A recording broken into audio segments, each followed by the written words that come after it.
Et c'est parti. Okay, good morning, everyone. Thank you for joining us. My name is Fabrice Messal. I'm training officer at Mercator Ocean International, and I'm very pleased to welcome you to this Copernicus Marine Service and Kepler project online training workshop for the Arctic Ocean. This webinar is co-organized with Noveltis, and Mathilde from Noveltis will be the presenter of this session. Hi, Mathilde. How are you?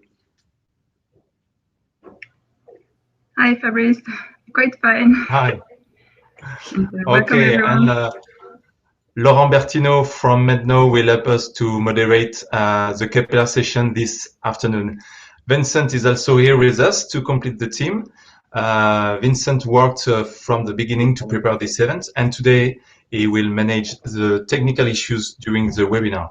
Hi, Vincent, how are you? Hello, I'm very good, thank you. And fingers crossed we will not have technical issues for this webinar. Okay, good.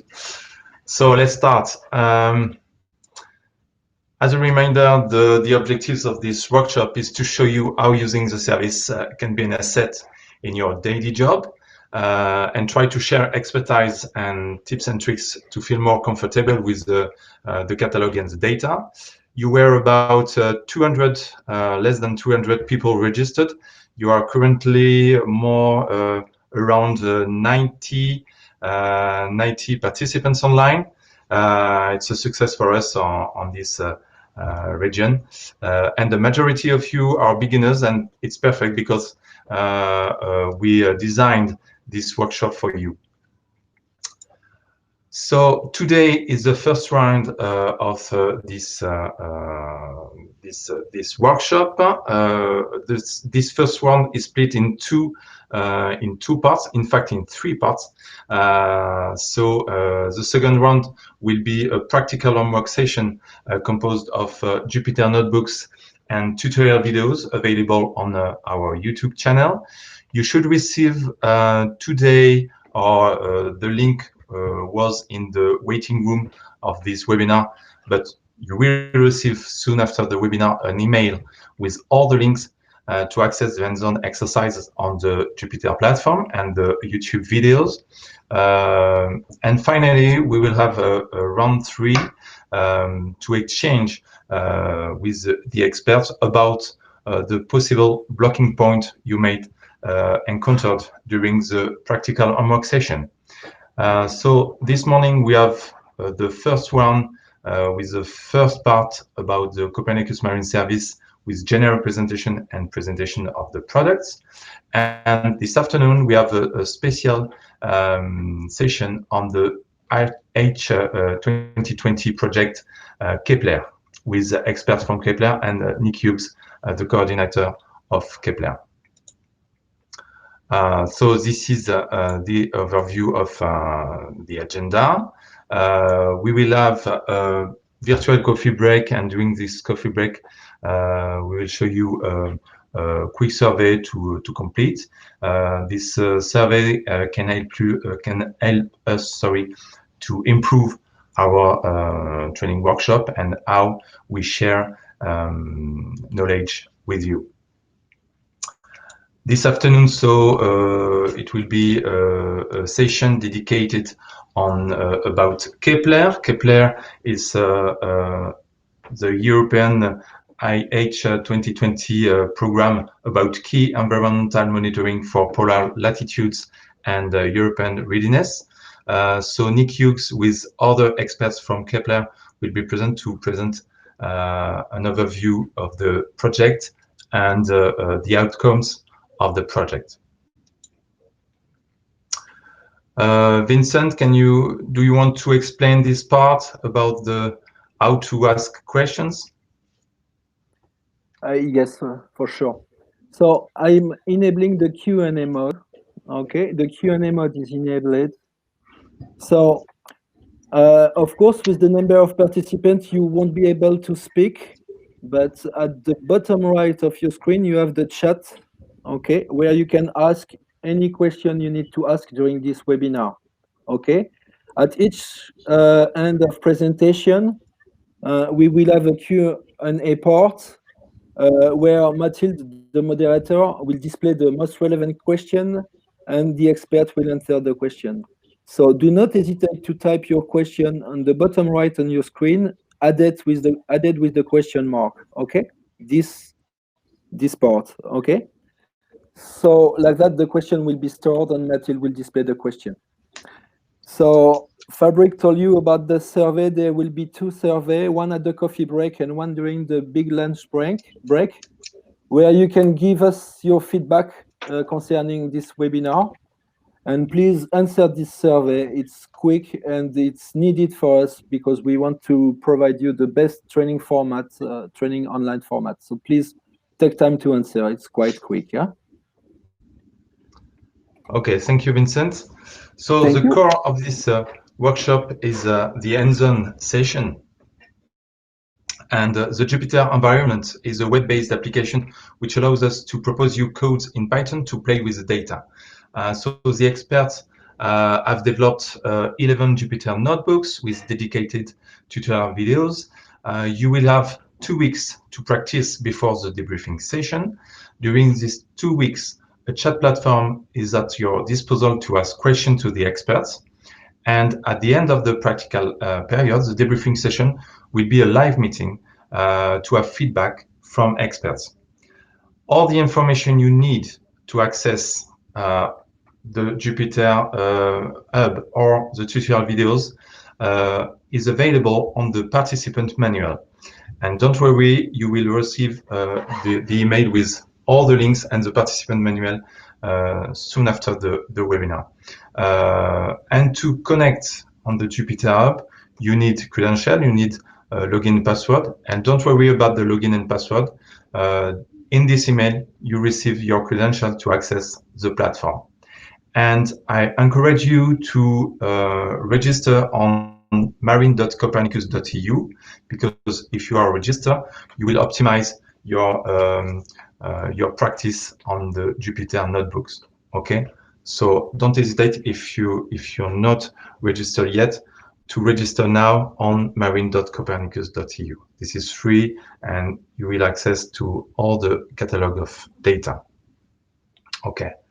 Finally, this workshop could not have been possible without a great team of experts. So I would like to thank you, all the trainers and guests of this workshop. So thank you, Vincent, Oyvind, Carolina, Paz, Annette, Keld, Nick, Vidar, Muriel, Laurent, Cécilie, Sylvain, and Simon to have prepared all the notebooks and all this presentation. So I think I have finished with that. If you have any problem or question, don't hesitate to contact us by email, or today you can ask question on the chat box at the bottom right of your screen. So Mathilde, I have finished. Thank you, Fabrice. Good morning, everyone. As Fabrice said, I'm Mathilde Cancé, a scientific engineer at Noveltis, and I will be the moderator of this workshop today. So, as it was mentioned before, during the presentation, don't hesitate to ask questions in the chat, and we will display them and answer them after the presentation. So the first presentation will be the general presentation of the Copernicus Marine Service, presented by Fabrice. So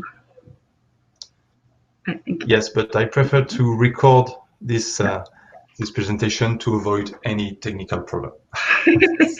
So let's hope that the video works. Let's go. The Copernicus Marine Service. What is Copernicus?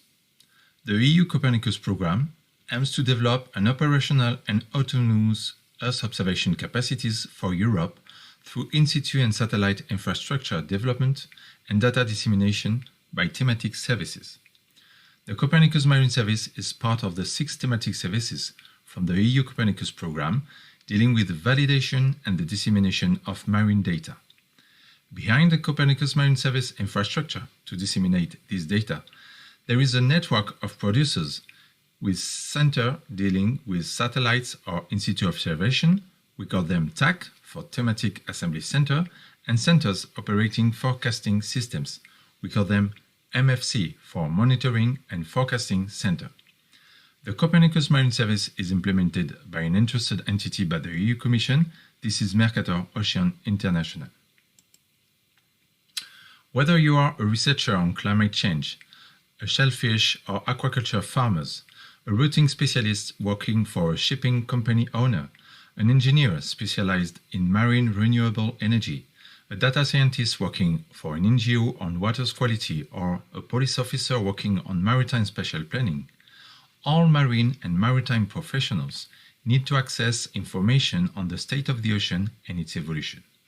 Ocean observing and forecasting is an imperative for all marine and maritime professionals.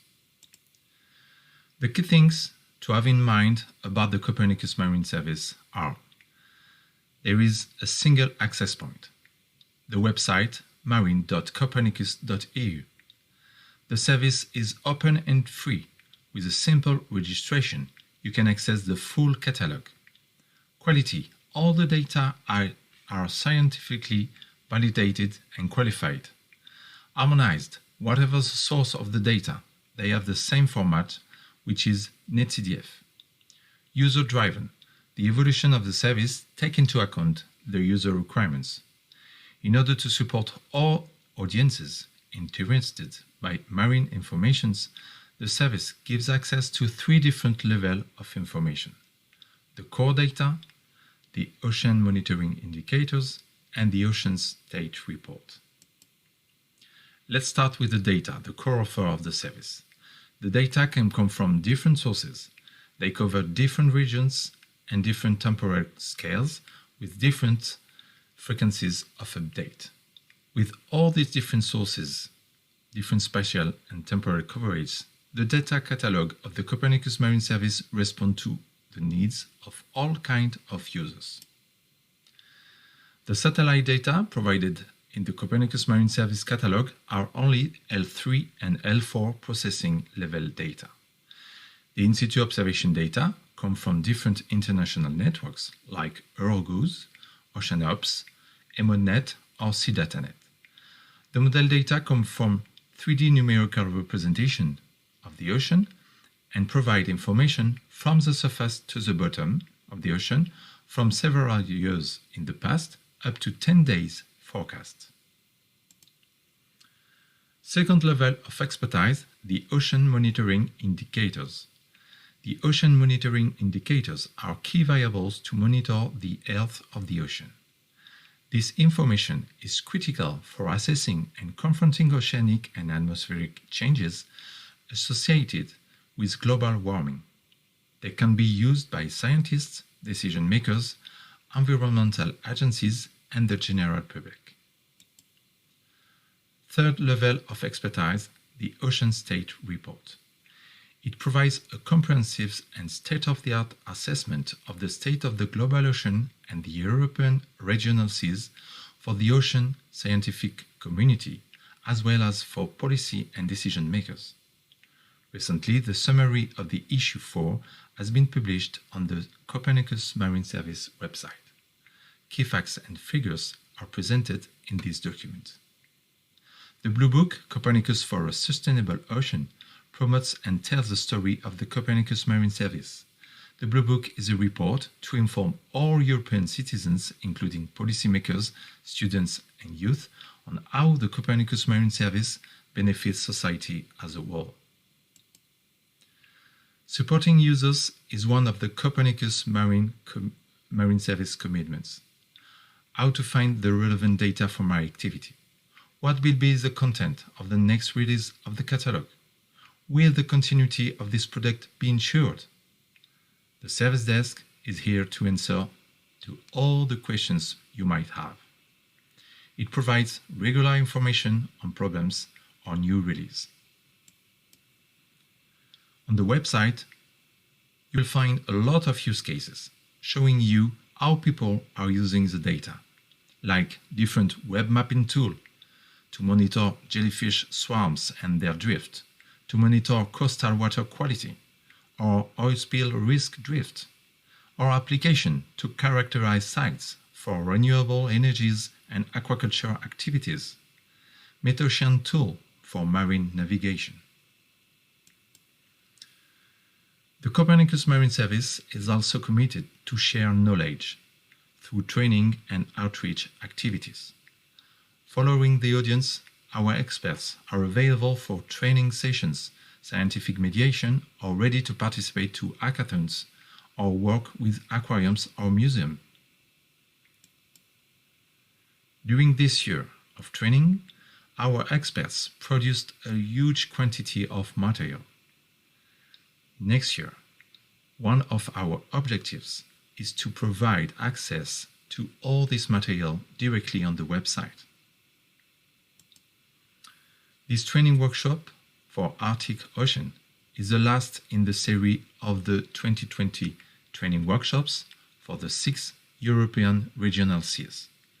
And we are already preparing the next generation of training workshops with global workshops dedicated to the African and Asian continents. So to the people interested by the global products from the Copernicus Marine Service, we look forward to seeing you next year. Thank you.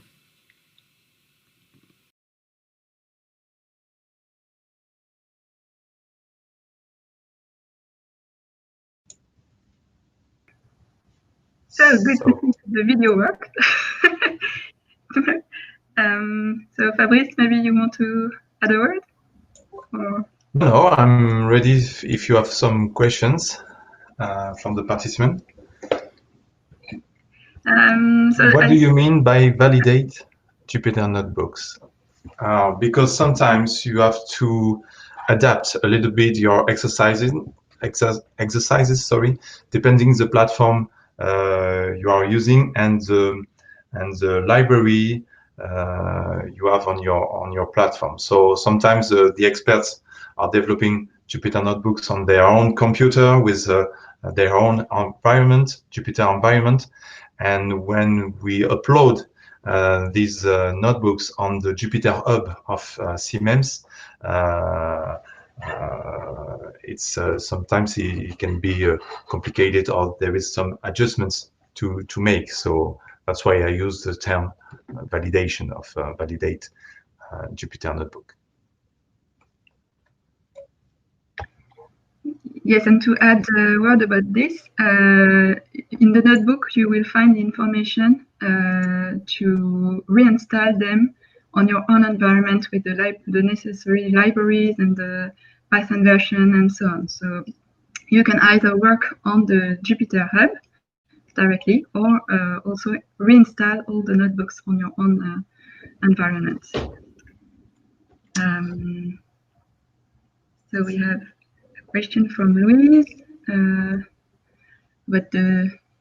Yes, do the training materials from the various workshops differ significantly? It depends the products, but yes, a little bit, because some of them are made by different experts. So they the experts have to imagine a story to tell you in this Jupyter notebook. So there is different story on different region because there is different experts. But if you need access to the Mediterranean Sea exercises, I don't know, Mathilde, can you answer this question? I don't know if people can just see the folder of the article. Yeah. Okay, actually, okay. all the trainings are available once you have credentials to log on the Jupyter Hub. You can access all the training exercises Okay. for all the regions that are available. Okay. So you have so you can change the region. You can Yeah. practice the different. And if you want, you can adapt Jupyter notebooks designed for the Mediterranean Sea for your own region. No problem for that. And the platform is available until March 2021. Is it correct, Mathilde? Yes. Yeah, right. For the moment, until end of March 2021. Okay, so you have time to practice on the platform, but if you have your own environment on your computer, don't hesitate to download the Jupyter notebooks and try to work on your computer or on another platform. And again, during the coming 15 days, so 2 weeks, coming 2 weeks, we will be available through the chat to help you if you need for this Arctic training material. But if you want to try to install the notebooks on your own environment, we can also help on this aspect for this training material. Is there any recording that we'll receive because I missed the video? Yes, the webinars. All the workshop is recorded today, so you will receive after the webinar the link to to access the video again on the YouTube platform of the Copernicus Marine Service. So don't worry about that. For the participants who missed the workshop, you will have the recording of the session. Good. Okay, so the next presentation is given by Cédric Jourdan from Mercator, who will present the service desk of the Copernicus Marine Service. So hello, Cédric. I leave you the floor. Hello, good morning, everybody. I'm happy to meet you in the framework of this Arctic workshop. So I'm going to give you an overview of the website of the service page. I share my screen. I think that you can see my screen now. You can see the Copernicus Marine website. So as Fabrice said, there are 3 types of ocean information available on the website: the ocean monitoring indicators, the ocean state report, and the ocean products. I will focus on this one. Here you can see, you can find as well a visualization tool. You will watch a video later in the workshop. So I follow this link to access to the catalog of products. So in this in the catalog, you can find several types of products. You can find observation products, model products, satellite products. You will find data in the past, and you will find as well forecast data. In the left part of the screen, there is a search tool. You can search a product using a keyword here. You can specify your area of interest. For example, I will choose, of course, Arctic Ocean. You can specify the parameters. I'm going to choose, for example, temperature, the first one, the temperature coverage, and the product with depth levels in opposition with the products which propose only data for the surface. So on the right part of the screen, you will have the result of your search. You can export the catalog of your search or your search using this button. You will generate a PDF format file. And here, the products are detailed in a cartouche or a sum-up table, where you will find all the useful information. Here, the first one, the identifier. Here, the title of the product, the area.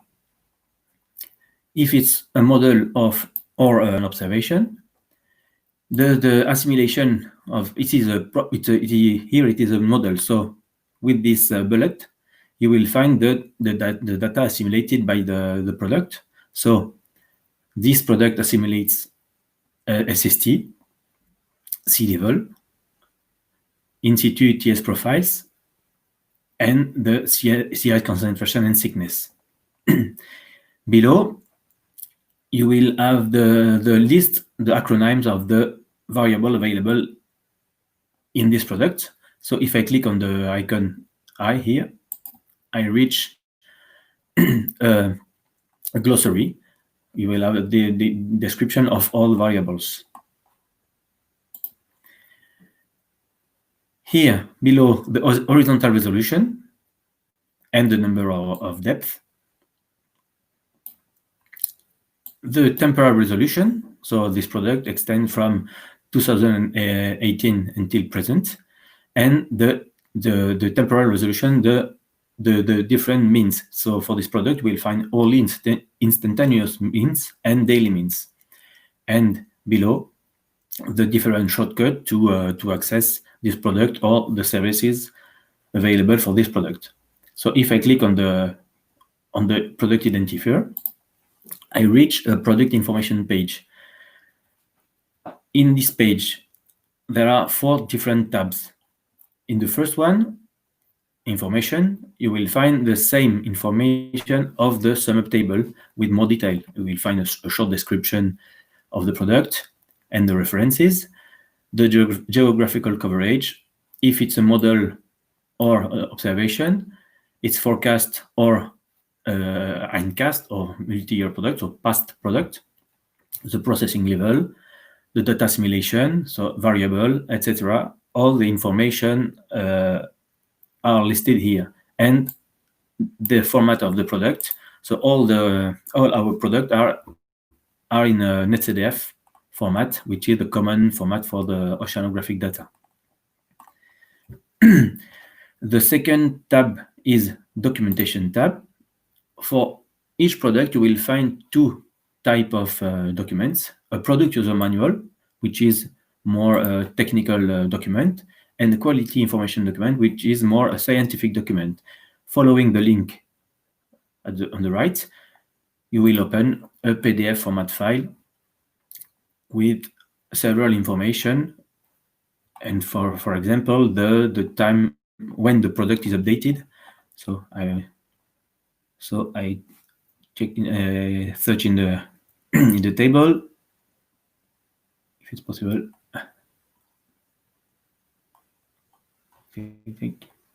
Update time, for example. This product is updated Mondays at 14 in the afternoon with a 10-day of forecast, and the new update is available at noon 30 every day. So I'll come back to the product information page. So the third tab is about services. You will have here the list of all services available for this product. So CSW, web map service, subsetter. It will be able to cut your request depending on your needs. You can cut the area, cut the depth, cut the time, etc. The direct get file, you will download the whole dataset, and the FTP, classic FTP, you will download as well the complete dataset. And the last tab is about the Newsflash. So Newsflash, in this page, you will find all the operational events concerning this product specifically.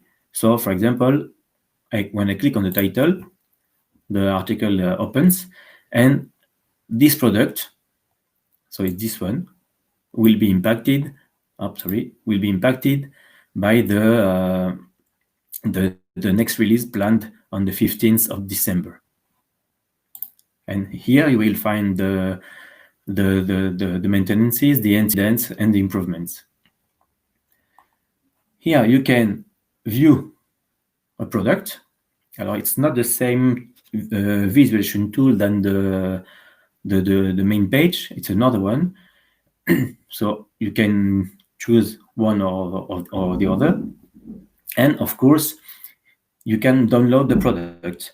So to download the product, you have to be registered. I will show you later how to register to the Copernicus Marine.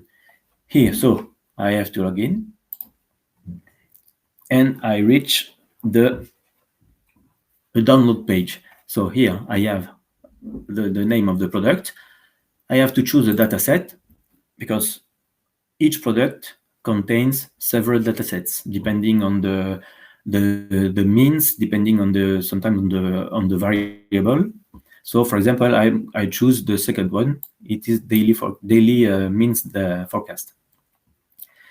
Here, I can specify my area.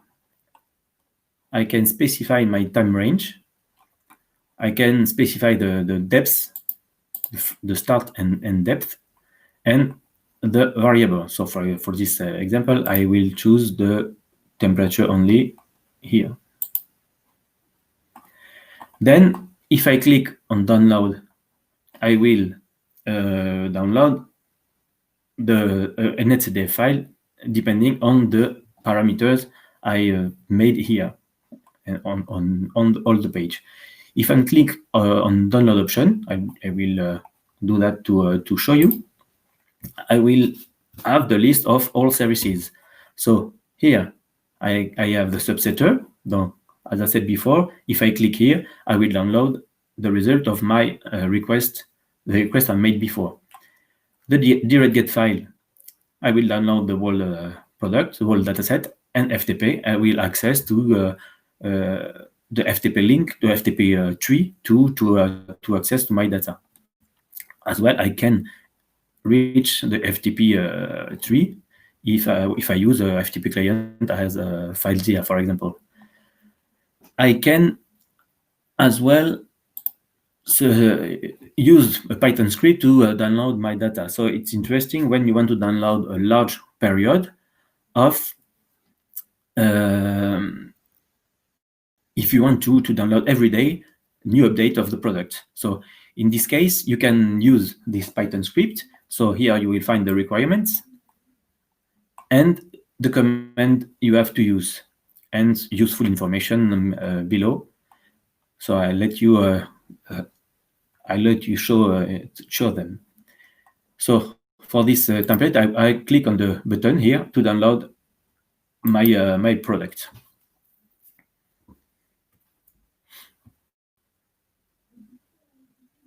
So sometimes it can take time, but it works. Okay, so now I can see that the data is now downloaded. For example, I can use several tools to visualize it, to open it. For example, here I will use Panoply. It's a freeware. I think that you cannot see it on my screen, so doesn't matter. So using Panoply, you can or another one, you can open the product you have downloaded. It's important to know here there is a functionality report issue. Clicking on it, you will open a free text area to describe the issue you encounter. And at the service desk, we will receive information about your environments. So it will be easier for us to investigate the incident. So now, to be informed of what happens on the services and products on the Copernicus Marine. So I go back to the main page. In the portfolio menu, here there is a Newsflash page. It's the same page available on the product information page, but here you will find information, operational information, all the product and services. For example, a maintenance here is planned on In-Situ Arctic product. Depending, the maintenance is planned at the end of the week. So all the operational events are listed here. You can subscribe to this page with the RSS Flux, so it could be useful to be informed. But you, if you are a regular user of a specific product, you will be as well informed by email. So we try to target, to minimize the number of emails sent. So when we receive an email about the product, it's because you used to download it. A second useful page is dedicated to product improvement here. So I follow the link. So here you will find only the product improvements. For example, there is a new release is planned on the 15th of December. So here you will find a sum up of the release, a context, and there are as well two different documents.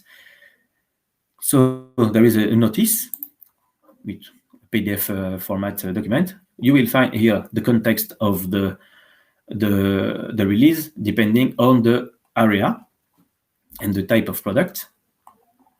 And there is as well a list of product impacted, same is a PDF format file. And you will find here all the list of all the product impacted. For example, I go to the product I've selected before. I click on it, and here I can see that there is an impact planned with in the framework of the next release. So these two documents are quite interesting, and this page will give you improvement in short term. If you want to know what is planned on the medium term, there is here a full of a roadmap.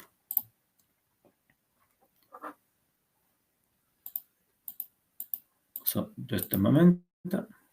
Yes, it's okay. So here, as I said before, you will find the improvements midterm. So here for March 21, etc. So in fact, this page is complementary from the product information page. So I come back to the main page to know how to use services and the functionality of the Copernicus Marine Services. There is a first page, which is important, a getting started page. The link is available in the email you receive when you register. So in this page, you will have a reminder on the offer with access to the different catalogs and to different ocean information. Several tutorials depending on search, visualize, register, download products, learn, and link to contact the user support and to link to the Newsflash and product improvement. So this page is useful to begin, in fact. Another important page here, the technical FAQ page. Here you will find useful articles to download the services. For example, what information is available in the product cartouche. So it is the sum up table I've shown before. And here you have a picture with a description of all the parameters available in the cartouche. There is as well here in the training and education menu, there is an online tutorials. Here you can sort depending on the level, so advanced or beginner, on the geographical area or the subject. For example, here you will find a tutorial to getting started with the Copernicus Marine Service, how to preview, how to visualize, how to download, etc. There are several and a lot of tutorials available. So it's this page could be interesting to begin. As well, to have a look on the use of our product, there is a use cases page. So here you will find several examples of how our users use our data. As the same, you can sort on different filters. And for example, on the Arctic Ocean, here you will find several use cases. So I click on the first one, for example. There is a description. There is the document, PDF document to access to this use case. Here, description. So this page are interesting to know how to use with to have example how to use with the Copernicus Marine Service data. There is as well a page dedicated to markets. So the Copernicus Marine Service supports all sectors of blue economy. So clicking on, for example, a market, marine conservation and policies, I will reach a specific page to have a presentation about this market, a video, the products generally in use in this market, and the examples, etc. So this page in market here. So to access to our data, so as I said before, you have to be registered. So it's in the service portfolio menu. You can here register now. There are many information to give to be registered, but this process is currently being simplified. You will when you will send this form, you will receive an automatic email to confirm your email address, and after a second automatic email to receive your credentials.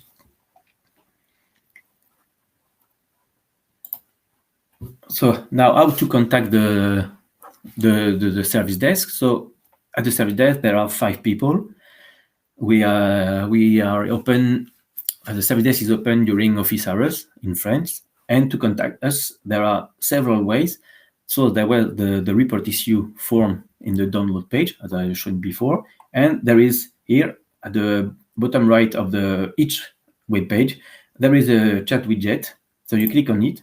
You can send us a message here, and we will answer you in a few minutes. So don't hesitate to contact us using this means.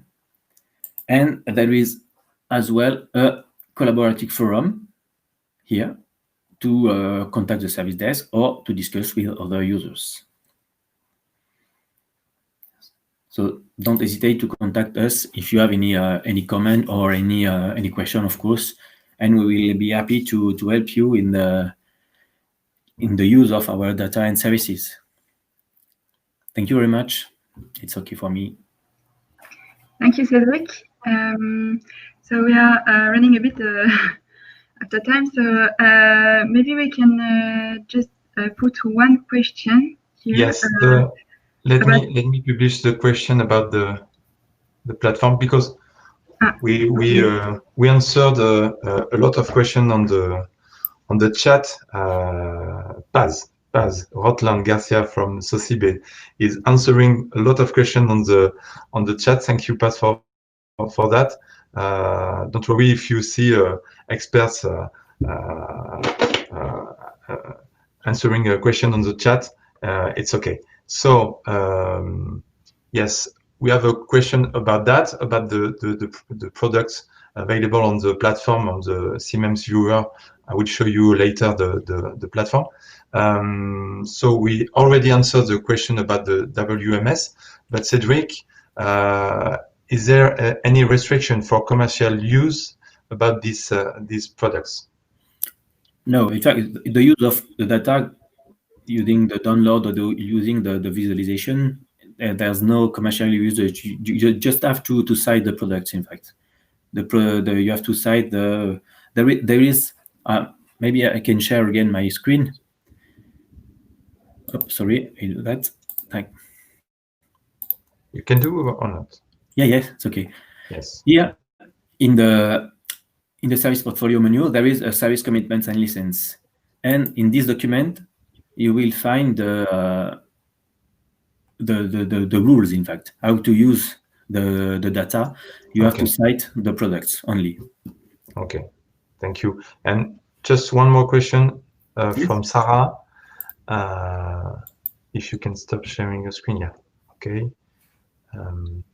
When you update a product, do you publish a validation note to explain the changes in the characteristics of the data? For example, change in yes. When the product is updated, so as there is also a specific article in the product information, product improvement page, with a specific document, product impacted by the release, and all the information are available in this document. But if you need more detail, you can ask us, and we will reach the producer to have more information. So so don't hesitate. If you think that or if you have any question, we can reach the producer to ask your question.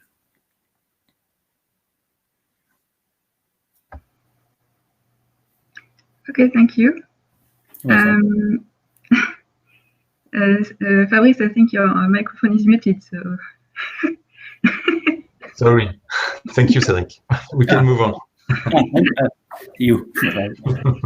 So the next talk will be given by Lasse Rabenstein from Drift plus Noise, and he will present us the ICC service or application that is based on the Siemens product. The idea here is to show you how you can use the Siemens product in application service. So, Lasse, you can open your microphone. Yeah. Okay. Yeah. Hello. So my presentation is recorded, so I don't introduce myself twice. Just shortly, I'm sitting in Bremen here in northern Germany, and the presentation now is showing you, or is interesting for you either if you planning to produce an app on your own because it gives you inspiration, or you do field work or any kind of operations in the Arctic on sea ice, then it's actually a useful tool for you. So I'm around after the presentation to answer questions, and you can start the video now because I introduced myself in the video. Yeah.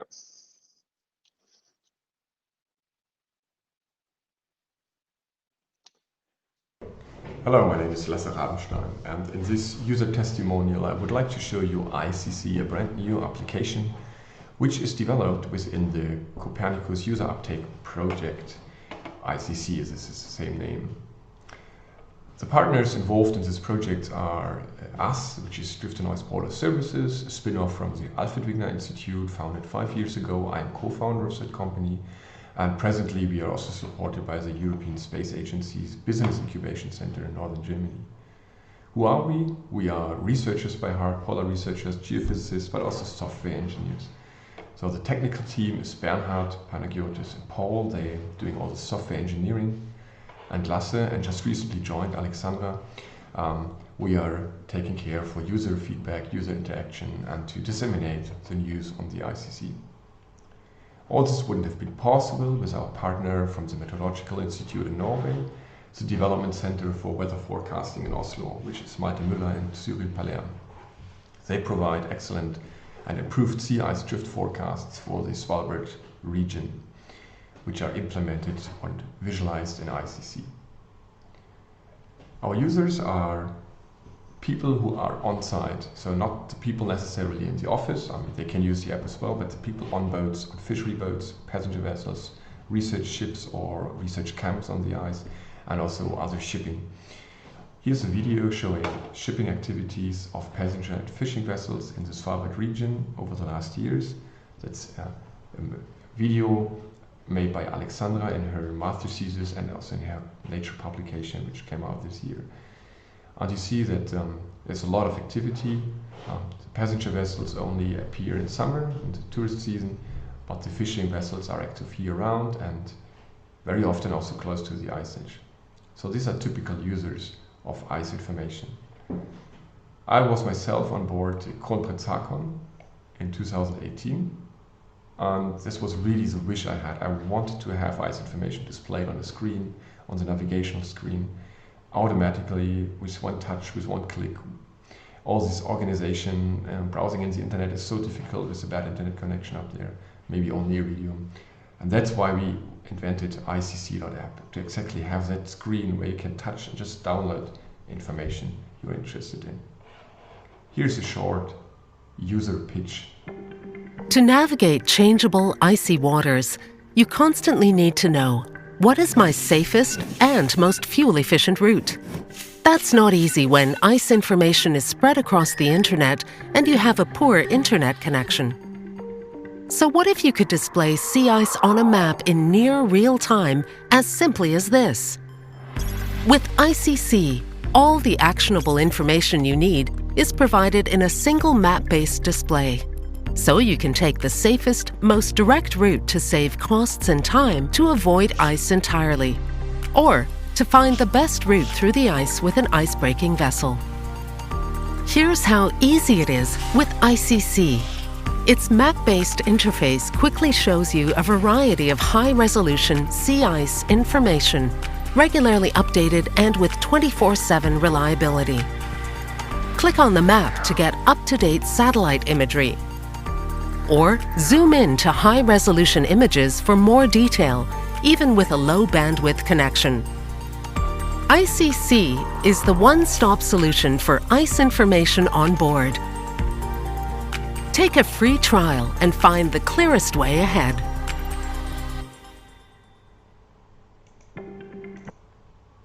And I go straight into the second video in the video recording, a tutorial about first steps in ICC.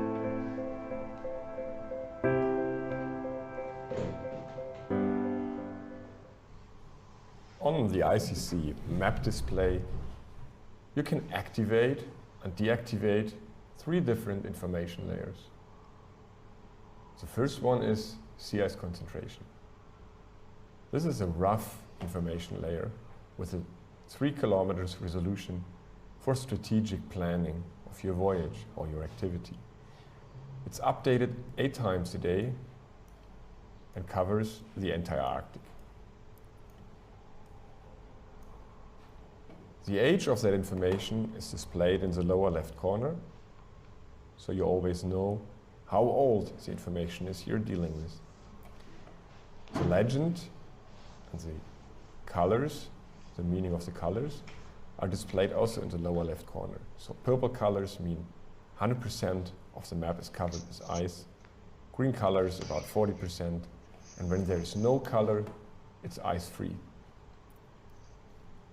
You have to use that information layer with some care, because ice-free does not mean that there is no ice. It means that there is maybe only small ice flows or fragments of ice, which can still be a navigational hazard, but it's not visible on that layer. On the other hand, close to land, the information is also not reliable, because it tends to show more ice than indeed is present. That's an influence of the coast of the landmass to the satellite measurement. Another layer of information is Sentinel-1 radar images. If you're interested to know more details, so you want to look into this rough sea ice concentration information, you can right-click or long tap on a touchscreen to download, for example, low-resolution radar images. This shows you the most recent Sentinel-1 radar images available. Also, the age information you can activate and deactivate in the upper right corner shows you how old this image, this radar image, actually is. So this one, for example, is 5 hours old since satellite recording. For example, here you see a patch of ice, which is not visible in the sea ice concentration layer. This shows you the difference between both. This is too much open water for the sea ice concentration information to display ice. However, the black open water spots here inside the ice cover are somewhat reflected due to the orange, with the orange colors in the sea ice concentration. If you are active in this region and you want even more detailed information, you can download full resolution radar image, which is about 3 megabytes in size. The low resolution tile is about 50 kilobytes in size.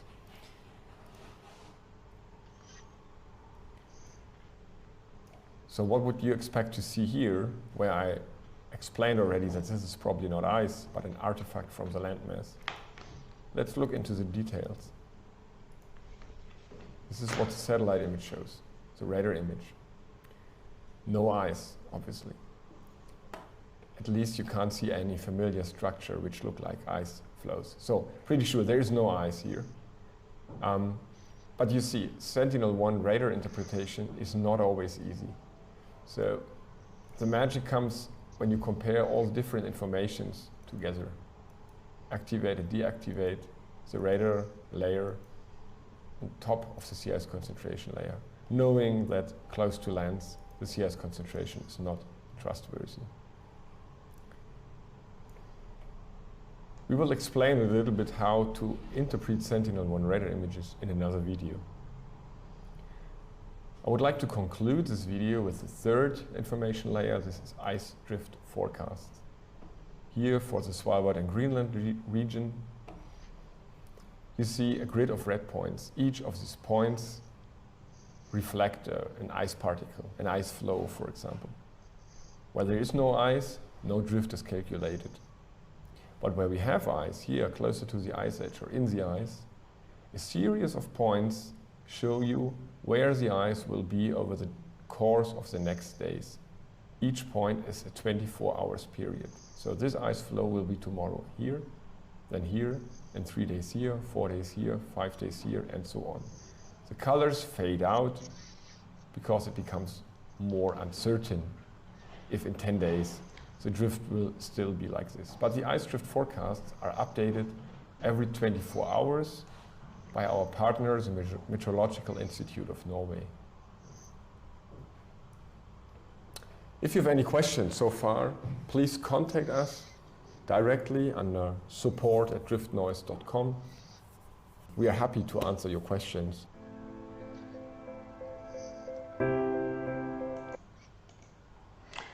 So I also would like to raise some typical frequently asked questions we got is, for example, one is, okay, it's just another web page with with ice information. But our answer here is no, it is not really just another web page. It's a so-called progressive web app. So it really runs offline even. I mean, you can download something offline, but you don't need to browse the internet to use it. So for example, when you open it the first time in Chrome, there should be a pop-up window asking you to install it on your desktop. And you can access it and you can open it also in the browser or in this web app without connecting to the internet, and only if you demand it to download the information. So it's not just another web page. When will ICC reach final development? The answer here is never. It will never be finished. So it's a continuous and eternal circle of development and operations. So we test it, we release it, deploy it, we get feedback, then we plan the next feature based on that feedback, we program the code, we build it in, and so on and so on. It will always get better and better. At the moment, I mean, we still have plenty of new feature ideas. It's by far not yet perfect. Example for some next features, for example, to animate the drift forecast by animated satellite images instead of these point clouds. That's one thing. Or, of course, we would like to work together with the ice services. I mean, that's very valuable information to the ice charts. We would like to include them wherever they are possible to download in the internet. We would like to include them. That's an example from Canada, for example, here. Another feature is we don't want to be restricted to Svalbard. We would like to go on the entire polar region. So that's an app you can have on your icebreakers wherever you are in the world.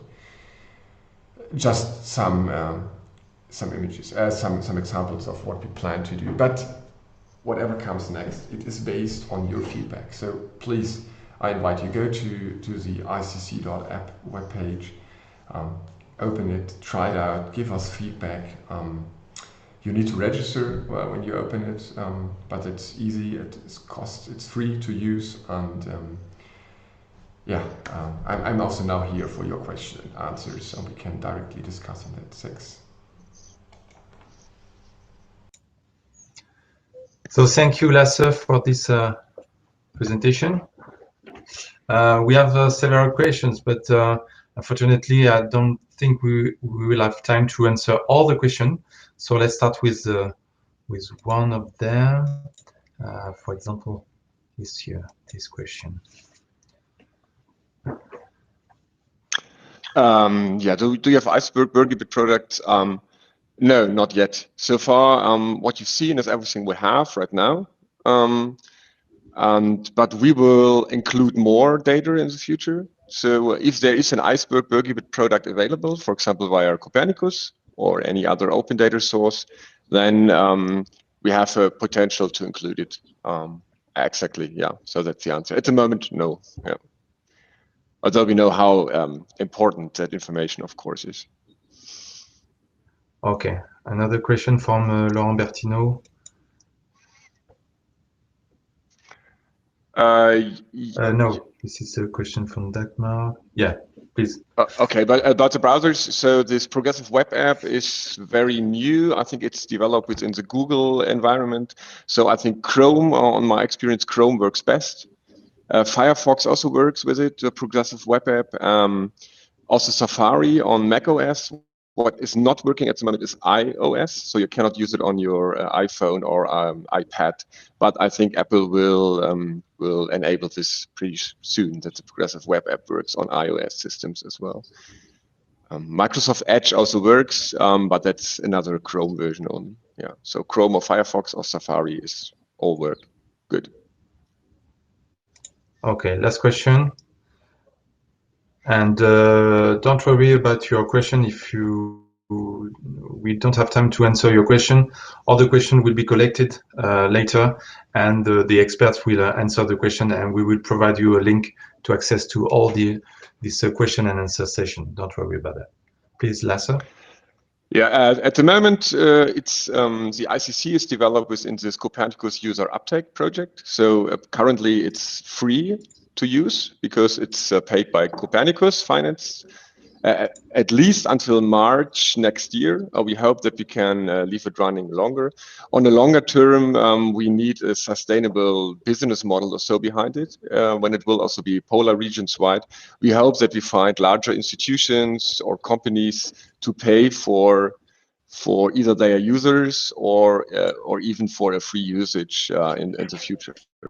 But that's ongoing, how we can finance the future.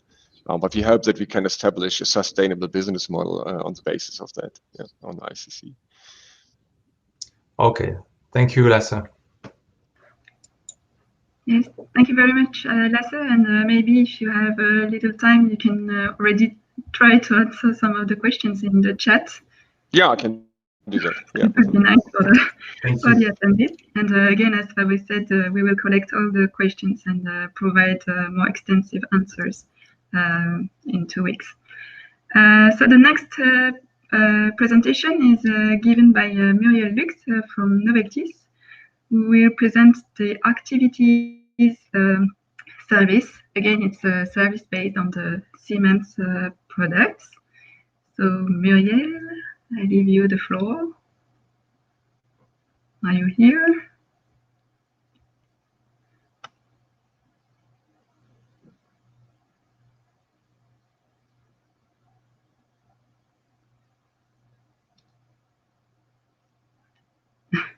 See. Muriel is coming now. Yes. Yes. Do you hear me? Yes, it's fine. Okay, yes. Thank you. Well, hello everybody. I'm Muriel Lux from Noveltis, and I'm pleased to briefly present you the service activities that has been developed by Noveltis in collaboration with Quiet Oceans. Actually, I have a short presentation to give a summary of the service, and after that, I will show you and comment a short video to show how the service works. So, activities is a downstream service providing statistical and forecasting information on waves, ice, temperature, and noise.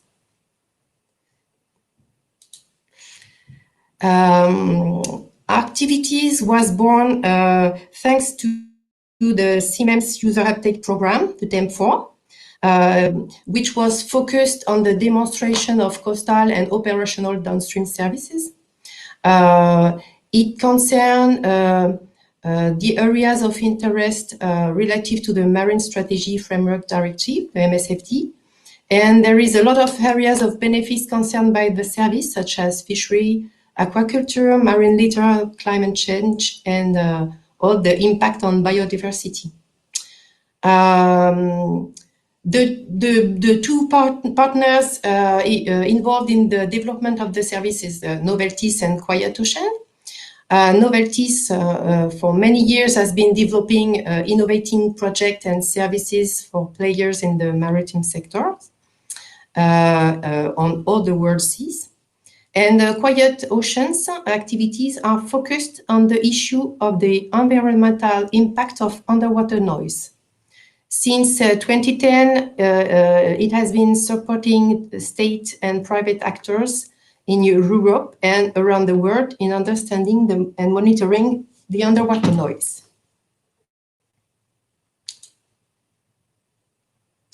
Activities is an operational service providing risk indicators relative to the safety of activities in the Arctic Ocean, as well as their environmental impact on the biodiversity in terms of noise pollution. It provides indicators in terms of sea state, ice, and noise.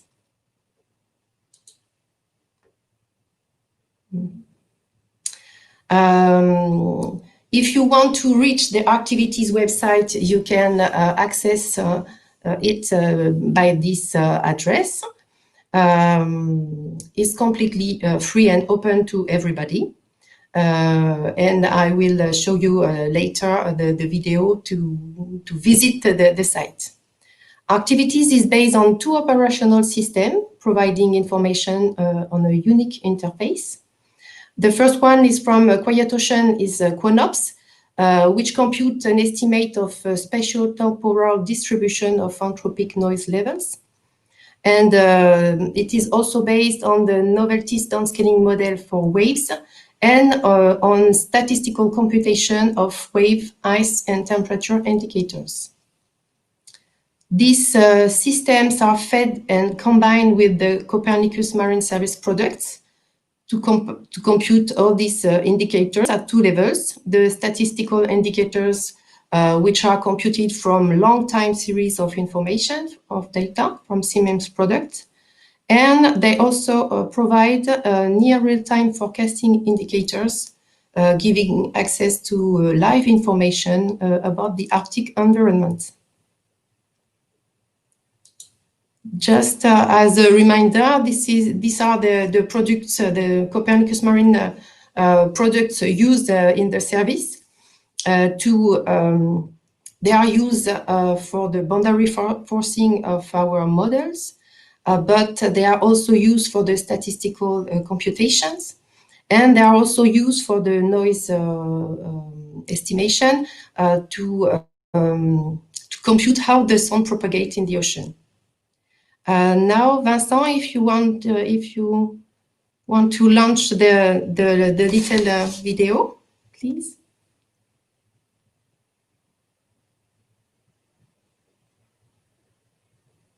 Thank you. Well, this is the dedicated web page of activities, which gives a summary of the service and information on the CMS product used to provide forecasts and indicators. We access the service by clicking on the link. So activities is free and open to everybody. Nevertheless, a user must register to access the service and be able to access all the data. It's very simple. Once logged in, the interface gives access to several parameters, such as wave, ice, temperature, and noise that are clickable on left. And for each parameter, the user can access statistical and forecast information. And concerning the wave forecast, for example, you can, the user select the maps of significant wave heights that you want to be displayed for the following days by clicking on the bar below. Concerning the ice, the user select the parameter he wants to visualize. These are monthly values, monthly maps of ice thickness for different months, icing potential or icing rate or ice concentration.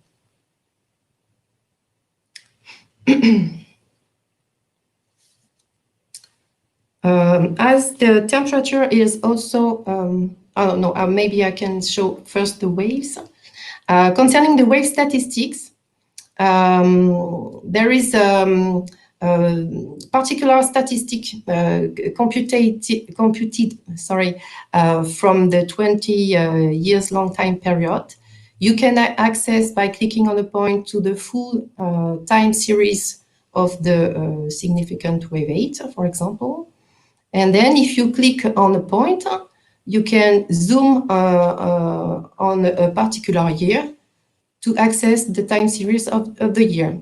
This is particularly useful if you want to compare different years of this parameter. We also display wave roses as annual average, but also monthly average of wind rose. We have also an extreme analysis of the wave parameter from month to month. It gives three return period of a parameter, and other statistics such as scatter tables giving information of the frequency of occurrence of particular waves in terms of direction, amplitude, and months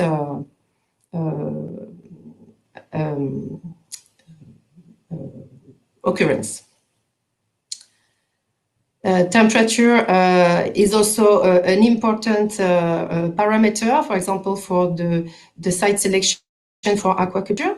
And there is a particular functionality available on the service. You can select thresholds of water temperature. The user indicates a minimum and a maximum value that he doesn't want to be overpassed. And then the site verifying this condition turn in green. So it can be very useful for the site selection if you want to select a particular range of temperature. This functionality is also available for the wave parameter. And in terms of risk, it's important. The website also gives information in terms of bathymetry, since activities at sea, particularly near shore, is very important. And we have also noise information from quiet oceans. The activities service gives information about the ambient noise computed from maritime traffic, but is also able to activate a noise predictive model from a selection of different types of human activities, and give the results of a noise, a predictive noise conditions. That's all for my presentation. It was quite short, and I'm available for any question if you need. Thank you, Muriel. We have a few questions. So the first one, maybe Muriel, you can mute your microphone just while I'm talking because there is some echo. Thank you. So quickly, just we have time just for one question, Mathilde. Okay. So maybe there was a question about the sorry, just try to publish it. Is the service limited to the Svalbard region? And do you? Actually, the actual area includes the north of the Norway until the Svalbard. Svalbard included, but we plan to enlarge the region for the future application.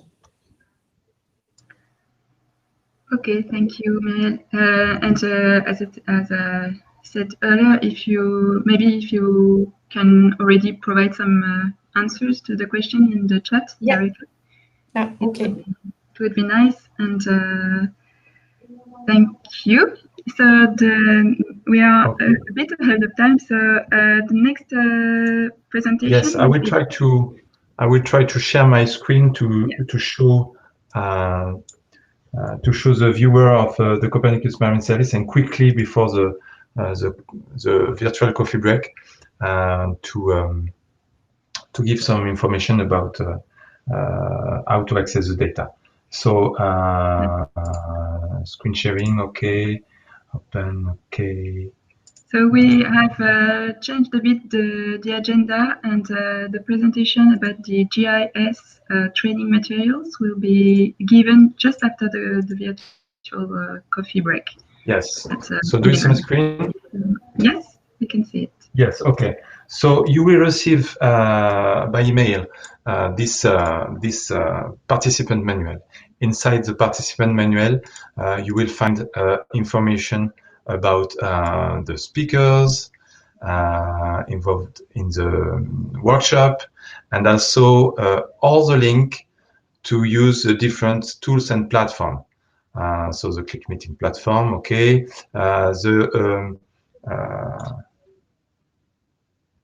Do you see again my screen? Yeah, okay.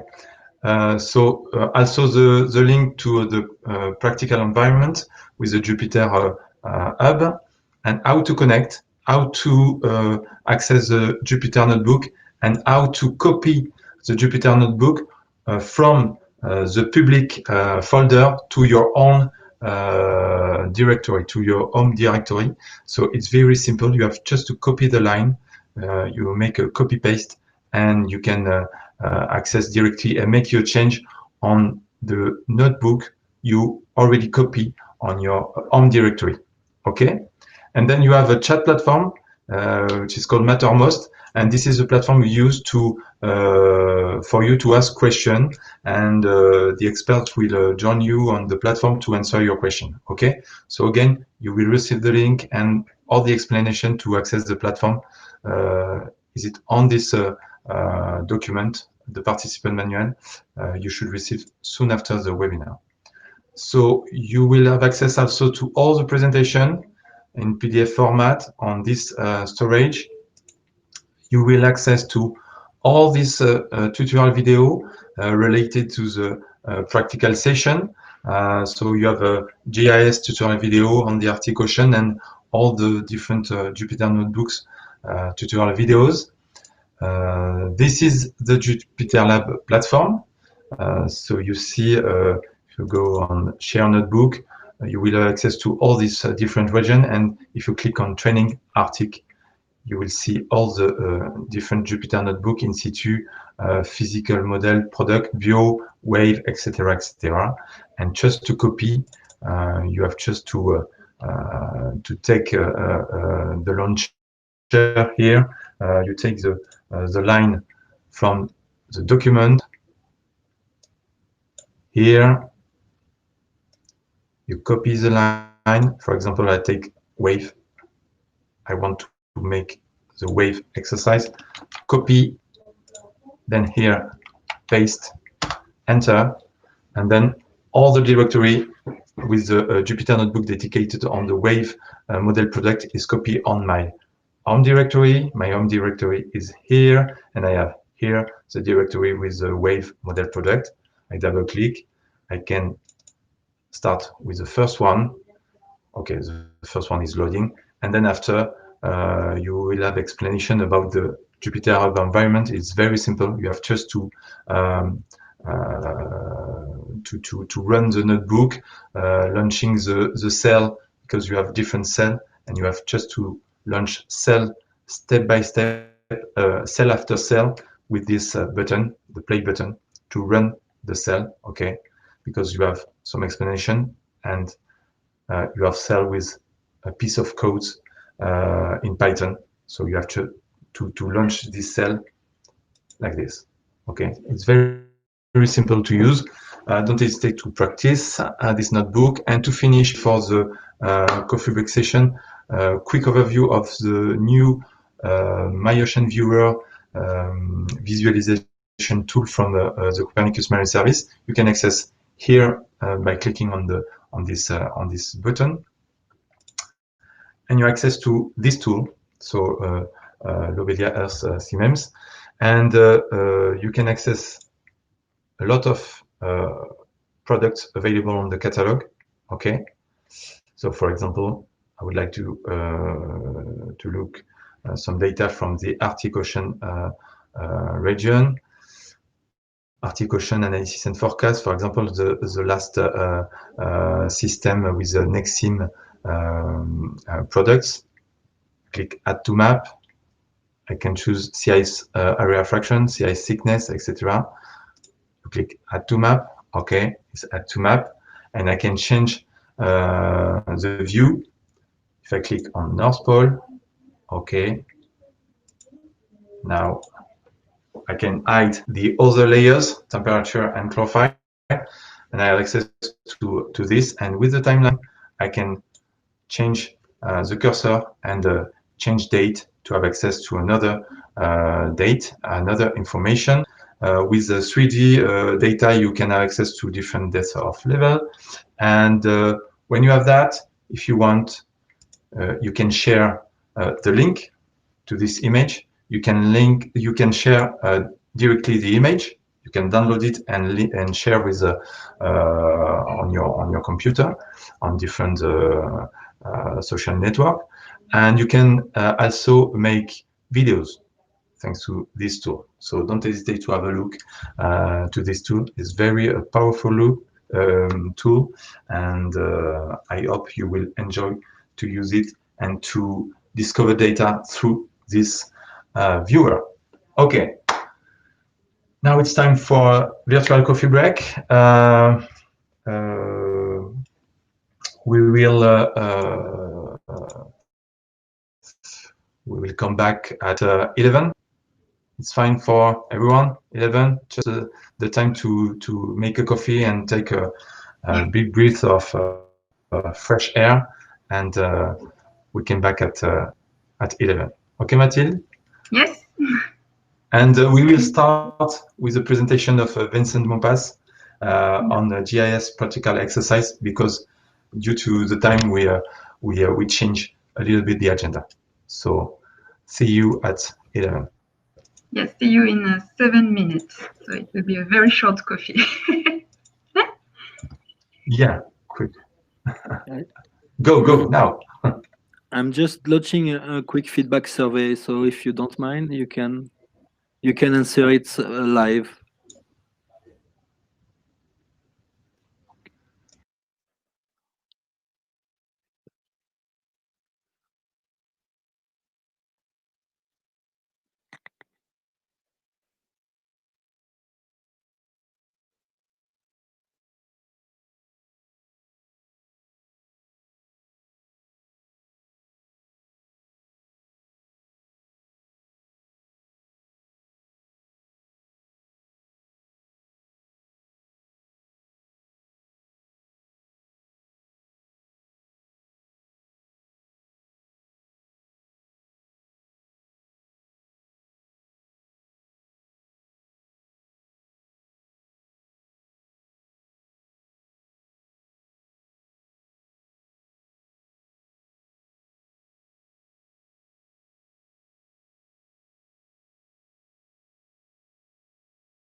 Ok, guys. Allez, c'est parti.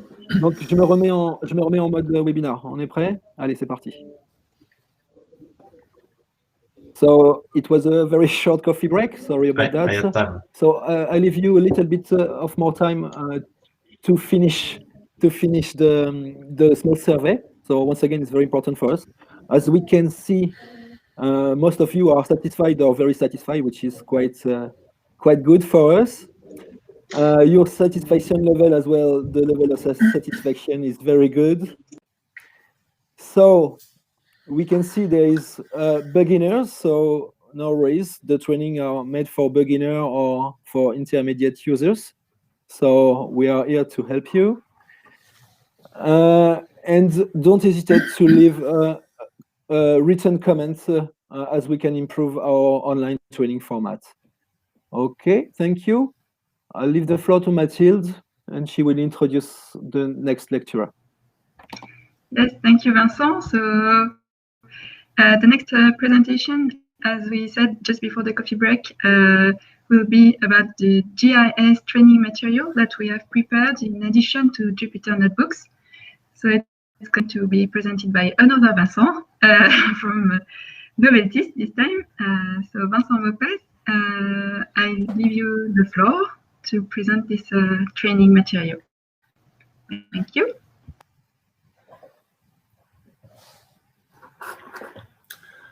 Okay, good morning, everybody. My name is Vincent Mopa. I work for Noveltis. I'm a software engineer.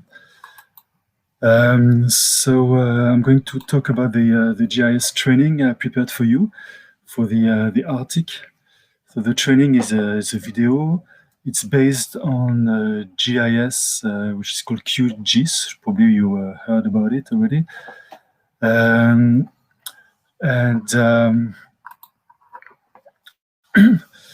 The objective of this training, the Arctic Ocean training, is to use the Siemens product in a GIS. So the Siemens products are coming in NetCDF format. And the NetCDF format is not very well handled by QGIS. So I explained to you how to upload and to display the products and to put them into context. The particularity of the Arctic training is we use a special projection, which is a polar stereographic projection. So I'm showing you how to use this, and I'm adding some other data and do some manipulation on the data.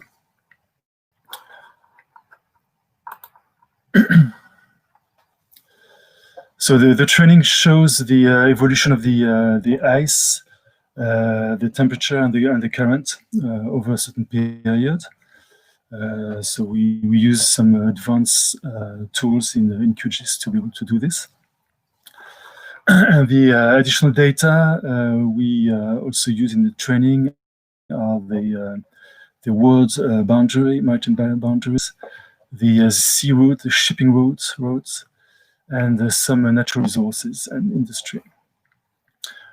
These data are available from here, the ArcGIS website. So I'm not going to go through the training, but I'm going to show you a couple of screenshots just to demonstrate what to do. So here is the QGIS environment. So we load the product, set up the projection, and put some background data to put the Siemens data in context. So here we have the temperature data, just as an example, and I'm showing you how to select the data set you want, the time you want, and also the color pattern also you want to display.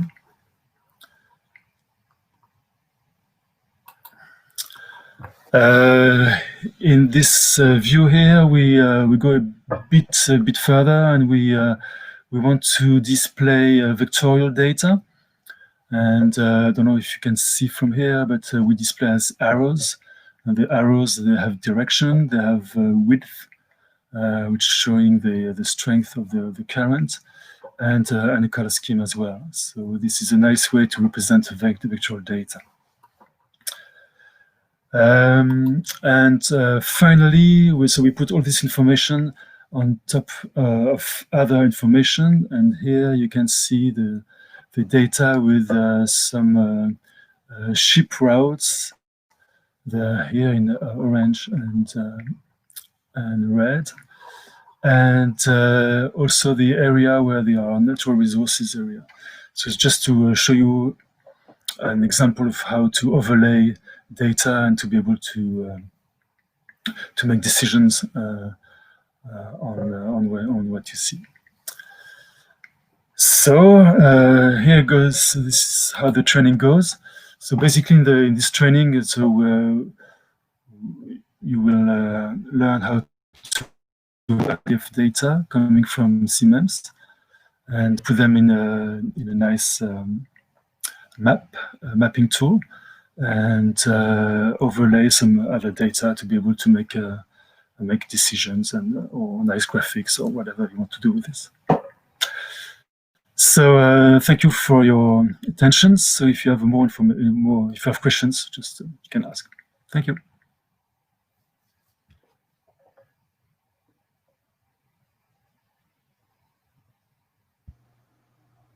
Thank you, Vincent.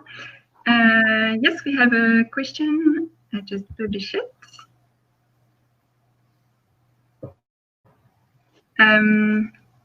So it's about how you show this GIS training material. Is it in a? It's not in a Jupyter Notebook format.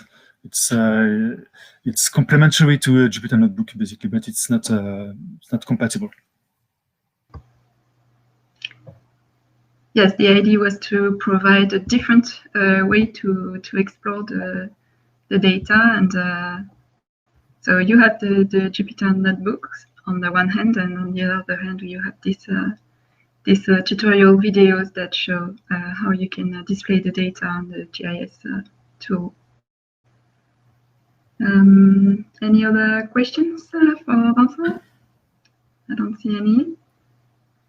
So again, you will be able to ask a question in the chat during the 2 coming weeks, and we will answer your questions if you have any difficulty with this training. And there is a document also that comes with the videos that describe the dataset that are used for this training. So you can download the corresponding data and do the training by yourself. Okay, so thank you. I don't see any other questions. Thank you very much, Vincent. And I think we can now move on to the presentation of the regional Arctic products. So the first presentation will be about the In-Situ observation products. It is given by Vidar Lien from the Institute of Marine Research in Norway, and Paz Rotan Garcia from SOCIB will also present briefly at the end the training material that she has prepared about this product. So Vidar, I leave you the floor. Thank you. Yes, my name is Vidar Lien, and I will present to you the In-Situ Thematic Assembly Center, what it is, and about our products. So we'll start just with a little motivation for why we do observations. So observations are important not only for understanding the Earth and the environment, but also to validate the prediction models that we use, and that is mainstay of the Copernicus services portfolio. And also remember that observations not taken today are really lost forever. So in this presentation, I will show you the in-situ data that we include in our portfolio. I will tell you a bit about the In-Situ Thematic Assembly Center, our products and the current improvements that we are working on. So starting with the in-situ data, we already include a wide range of in-situ data. You can see here from all these figures, we have data from research vessels, gliders, drifters, moorings, and so on. But the really take-home message here is that although this is extensive, it is continuously expanded by new platforms, also adding new providers to the current platforms and so on. So, and I will talk a bit more about that later on as well. But suffice it to say that you can see also here some new additions like vessel-mounted ADCP from research vessels and data from sail drones, just as a couple of examples. Then onto the in-situ thematic assembly center. The really main message here is that what we do is that we collect data from several sources, different platforms, and these data are really heterogeneous. So, and what we do then is to perform a consistent and transparent quality control, and then we provide it in a homogeneous way. So for you as a user, you will not see any difference whether the data come from an Argo buoy or from a surface drifter or from a research vessel, etc. It is distributed in a homogeneous way, and irrespective of the provider, the data has been going through the same kinds of quality control, and everything is documented in the documents that you find online. Also, our main task is to supply the model forecasting centers and all other downstream users with data from 25 to 50 years going back in time with delayed mode quality control.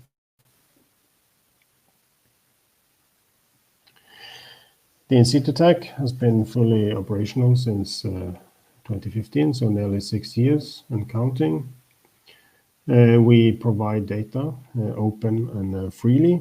It's all data in Copernicus. We have strong collaboration with other European partners like Eurogoose and SeaDataNet and EMONet.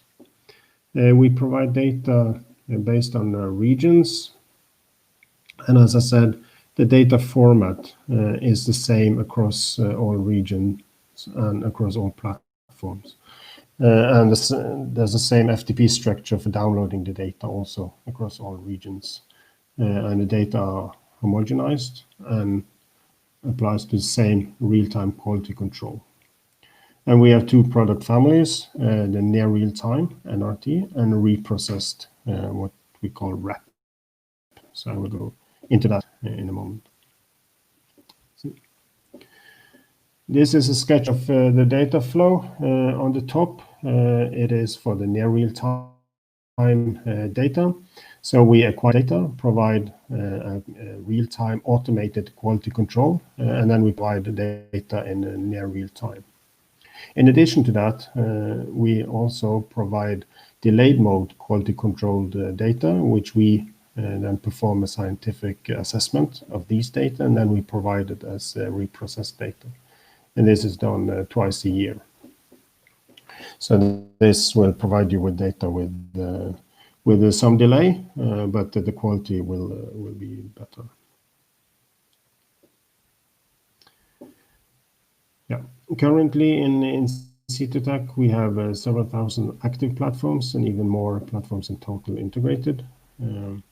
Not so many for the Arctic though, but still several hundred active platforms and several thousand if you include all historic platforms as well.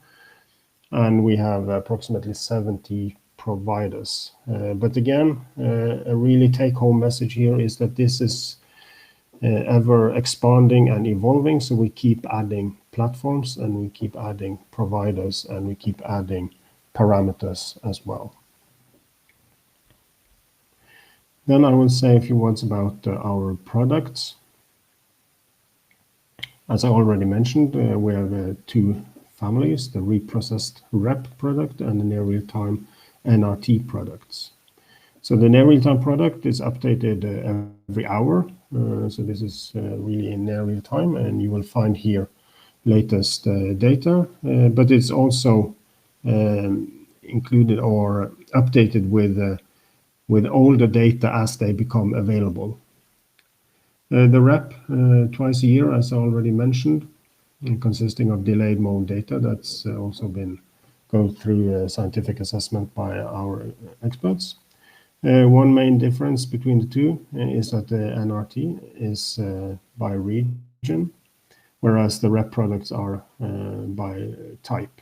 So you will find in the reprocessed data, for instance, a wave product, you will find a BGC data product and TS product and so on. Here we also show some examples of new additions. For instance, the BGC data that's been added in 2020 in the reprocessed data. We also added, updated, and expanded the current product and wave product, both for the rep and the near real-time families. And all these are, of course, also documented with the quality information document and product user manual and so on, which are also consistently updated as we update these products as well. So the regional rep products are disappeared. As I said, the rep products are based on type of data, like for instance the wave reprocessed data for the whole globe. The near real-time product, here we have a mixed, so that the near real-time is added delayed mode quality controlled data as they are available. So you will always find the best available data in there. And the files can be accessed from marine.copernicus.eu through an FTP server. You can find the address here. We also add index files to ease your navigation and search. And the files are organized based on periods in 3 categories. You will find the latest data, which contains the last 30 days of data, and then you find last 5 years as monthly data, and then in the history catalog you will find all data based on platforms. And this is how it's categorized, as you can see. And then it's also based on the different data types, which I will show in a minute. This is an example from the index file where you find all information about each files, like the time coverage and spatial coverage and so on. This is for the index latest, and this is similarly for the platform. And this is the naming convention of the of the files. You will find names based on a bigram for regions, file type, data type, and then a platform code. And here we have listed all the data files and all the region bigrams and so on.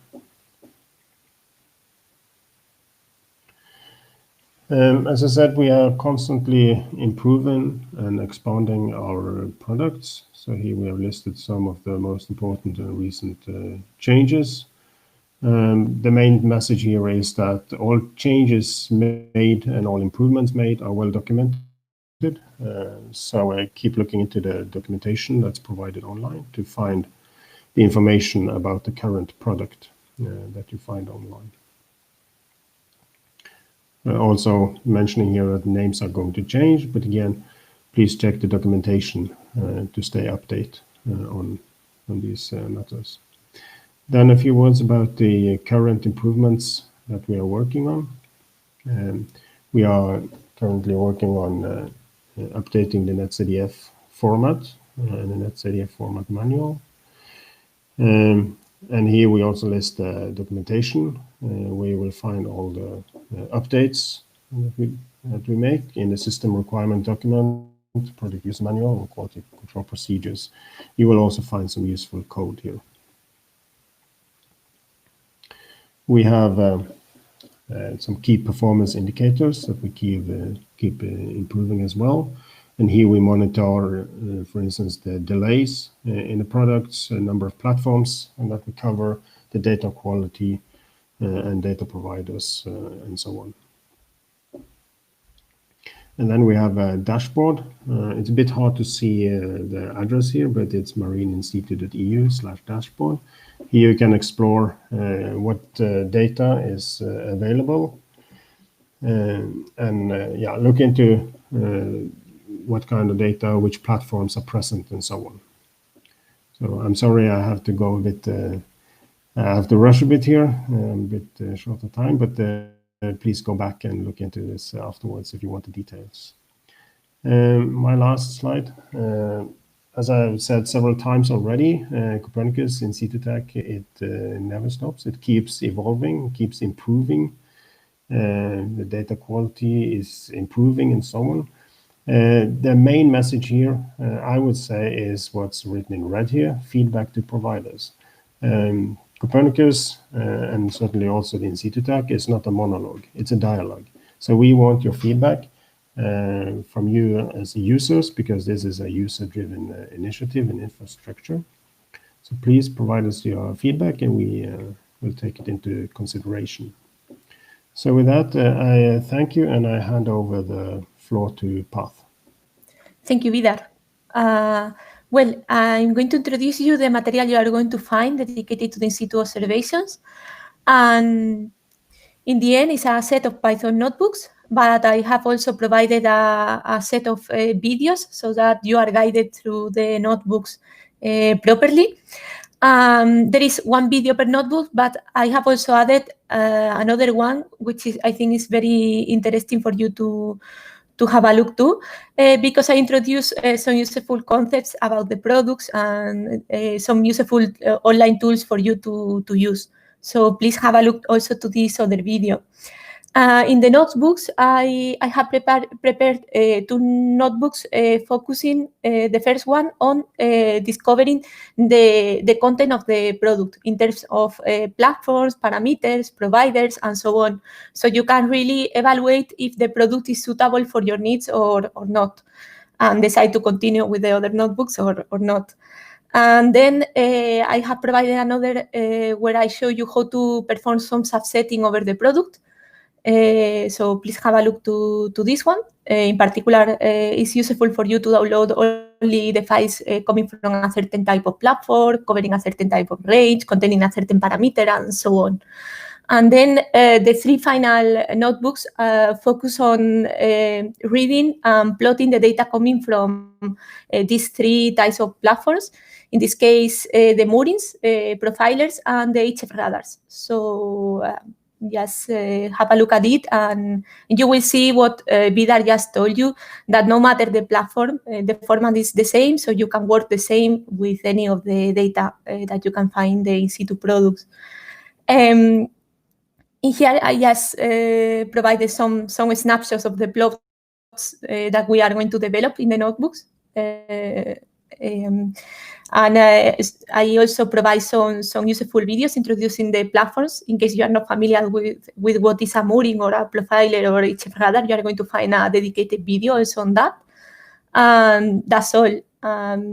Just if you have any question, I will be online in the Mattermost chat, so don't hesitate in asking.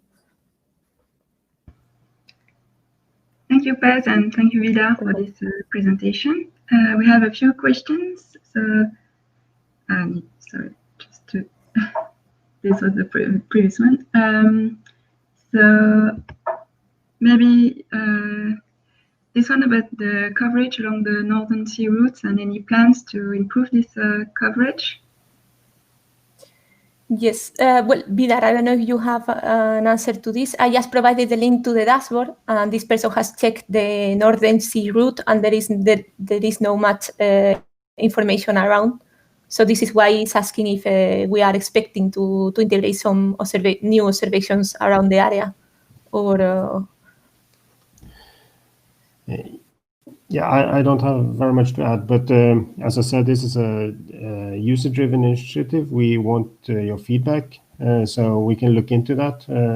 I'm not sure if we have included it yet, but if we can get our hands on that data, we will surely integrate that as well. Okay, and maybe another quick question. How do you process the glider data? So the glider data enters the system through Coriolis database. We basically serve the data in just one file per platform, so that you will find all the profiles tied together in one single file. This is the way we provide the data. Okay, and last question about different data sets that are available. I think this is the user probably is checking the multi-parameter NRT product, but for the reprocessed product, this is another product, and we are only serving reprocessed product at global level. So only in the global reprocessed product, this user will find the separation per parameter, which is what is looking for.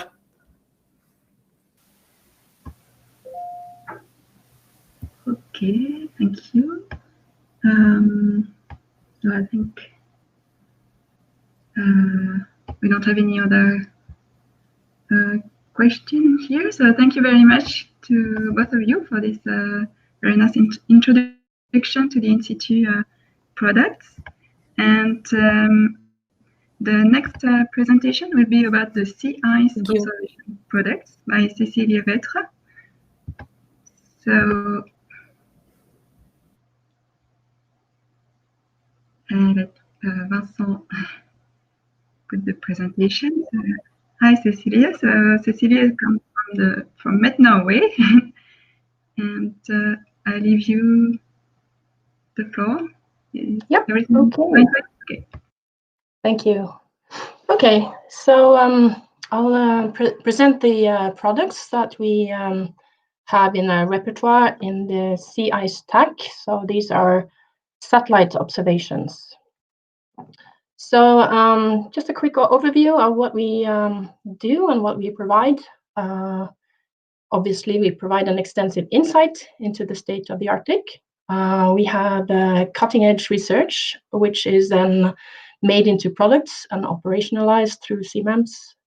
The products that we provide is basically sea ice concentration, sea ice edge extent, sea ice thickness, ice drift, sea ice types, and icebergs. These we provide in near real time, and we also have some multi-year time series. So these will offer a long-term view for the interested user. In some of our products, we have more than 40 years of satellite observations, which gives a really good climatic view into trends of sea ice.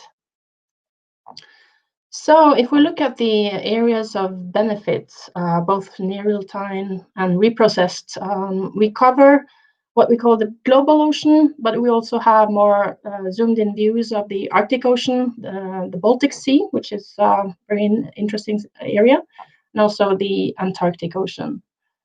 So we provide climate monitoring and long-term trends. Our products are very important for tactical navigation and ship routing, as well as search and rescue in icy areas. Our products are used for disaster mitigation and contingency management, which is interesting for areas such as insurance, oil companies, and so on. Our products are used for environmental planning and management in developing government policies. Some of the more important uses are data assimilation in numerical ocean models, and we can also provide boundary conditions for the same ocean models, as well as validation of other products and/or models. So I'll go through our products and provide you with some examples of what they look like and what you can access. So one of our most popular products is the Global, and contains as data sets both sea ice concentration, edge type, and drift. So this is actually a product which is produced by what's called the OCSAF within EUMETSAT, and we redistribute this product. So this is made by automatically processing passive microwave signals from various sensors. So we provide a daily mean, and we have this product available since 1978. So every day it's accessible at 6 UTC, and it has a resolution of 10 kilometers. Just a quick view of these various data sets. Here we can see from left to right the ice concentration, the ice edge, and the ice type, which is separated into open water, which you see south of Greenland and south of Svalbard. Then we have the dark green, which is the first-year ice, and then we have the multi-year ice, the old solid ice, which is typical in the Canadian archipelago and north of Greenland. And then we have the ambiguous, which we can't really see that well, but we see it slightly to the east of Greenland and west of Svalbard. Then we have on the lower left ice drift vectors, which show the direction that the ice is drifting. And we have a little zoom in west of Greenland there. Then we have another very popular product, which is the Arctic High Resolution Ice Charts. We produce this both for the region around Svalbard and also around Greenland. So these are actually made by the ice services, which do manual adjustments on weekdays. These are very high resolution, very fine ice charts, and very important for maritime traffic, ship navigation, for the icebreakers, and also in Arctic research as well. So what we do in the Sea Ice Tech is that we format these ice charts so that they meet with the CMEMS standards in terms of being accessible on NetCDF format, as well as providing the user manuals and the quality information and so on. At the moment, we are in the final stages of developing what's called a high-resolution sea ice concentration and ice type product. This will come in the beginning of 2021.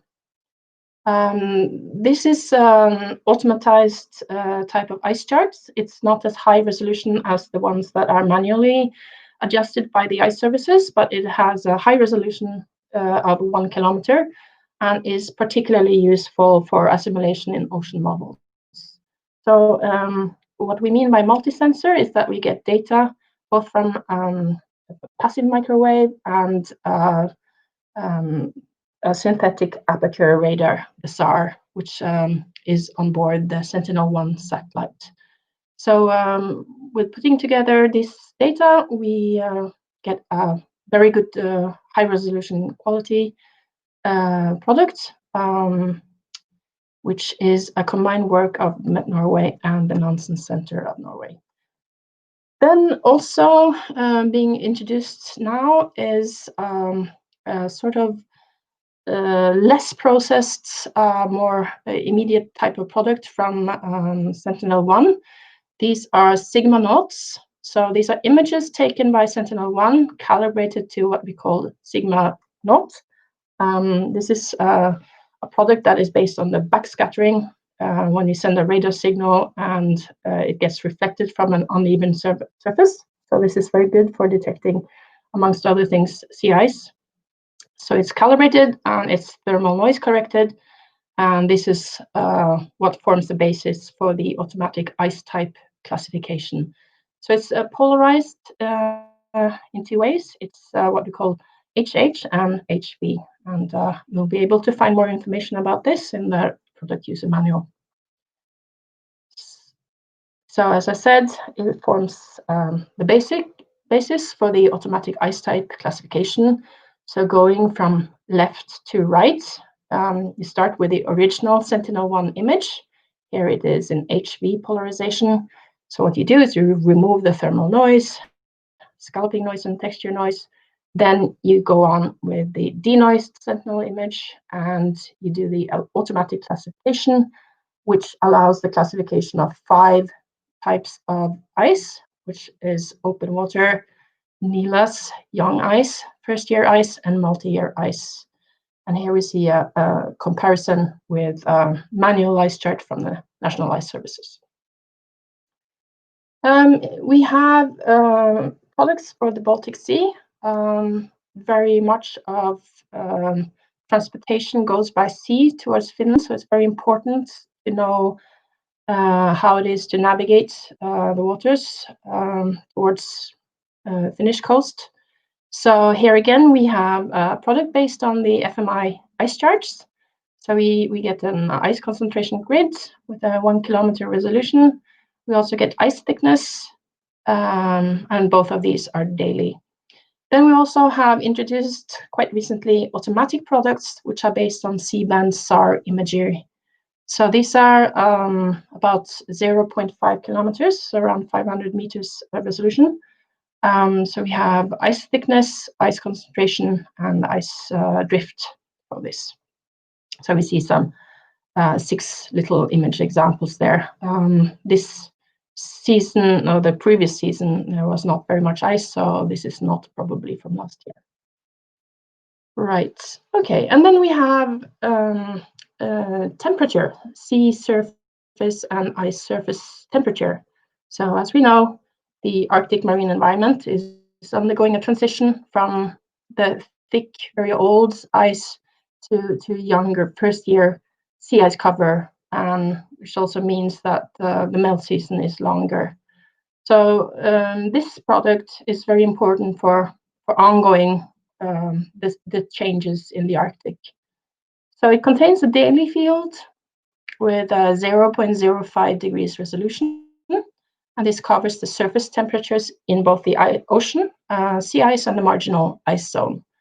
So we continuously add new data streams. So most recently, we added the SLSTR, which is a high accuracy infrared radiometer.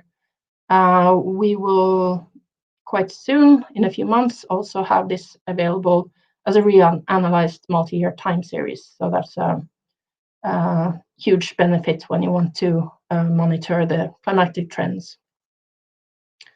Then we also have a very popular product for navigation, amongst other things.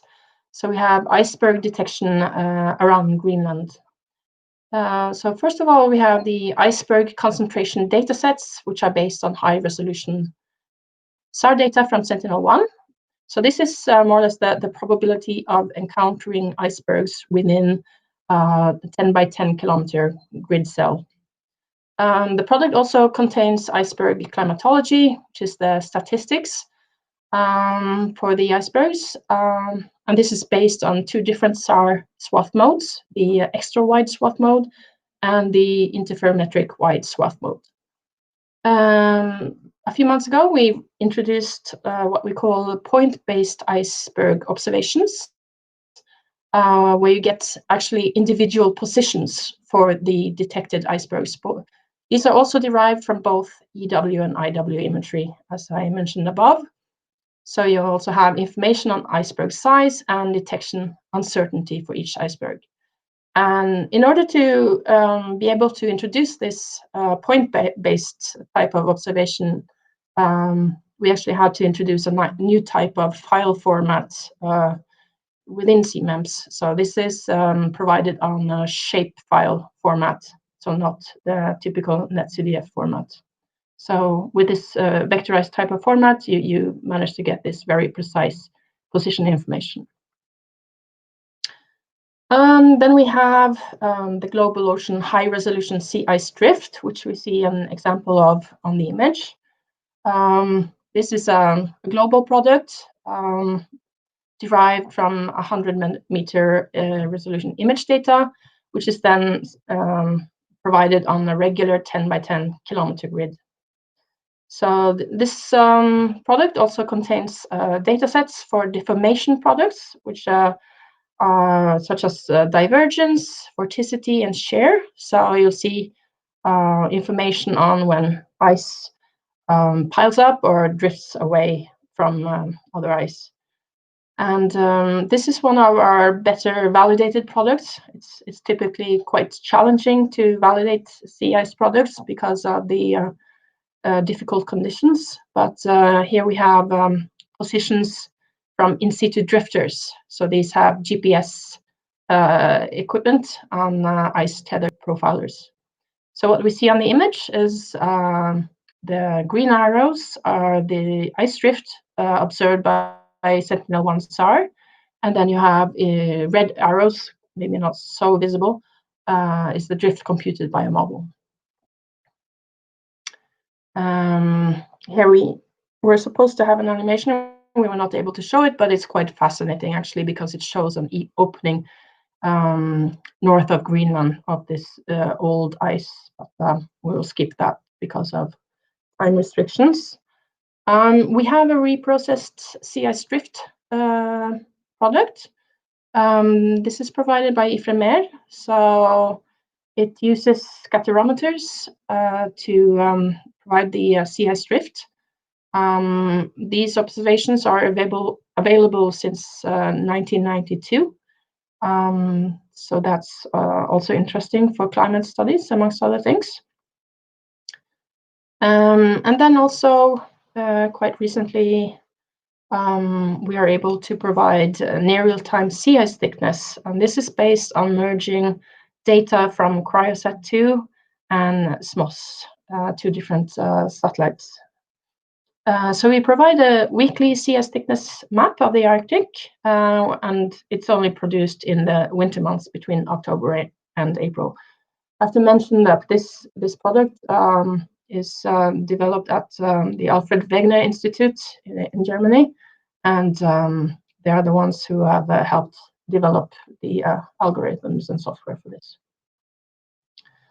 We also have a sea ice thickness time series, which covers the years from 2002 until 2015. We also have the Antarctic Ice Edge, also based on the SAR data. Sentinel-1 is a satellite that comes up regularly in our products. It's what we call our workhorse. And then finally, we also provide ocean monitoring indicators in both the Arctic and the Antarctic. So this shows trends in the sea ice extent, where we define the sea ice extent as the area with a sea ice concentration of more than 15% coverage. So again, this goes back all the way to 1979 and all the way up to today's date. So these are important to monitor trends in the sea ice that are related to climate changes, such as melting of sea ice and so on. And yeah, that's basically a good overview, I think, of all our products. Thank you, Cecilia. It's a very rich catalog of sea ice observation products. So I will just show very quickly what we have proposed as exercises in the Jupyter notebooks based on a very small part of this catalog of products. So in this training, you will see how to explore the NetCDF products, so from the sea ice satellite observations. So reading and plotting maps, you will map the sea ice fraction from different products, so from METNO and also from DMI. And you will compute monthly means and compare the observation products with the physical model outputs and look at the seasonal evolution of the sea ice fraction. So that's a very brief introduction to this training material, and you will discover all this in the notebooks. And so unfortunately, we don't have time for questions, but maybe Cecilia, if you can have a look at the questions that were raised in the chat and just give a short answer first, and then we will provide more extensive answers in 2 weeks. Thank you again for this very nice introduction to these products. And so we can now move on to the next presentation about the physical and the CIS model products, which will be given by Laurent Bertineau from NERSC. Hi, Laurent. Can you... sorry. Presentation is coming. Yeah, it's okay. So I think you share your screen for your presentation, right?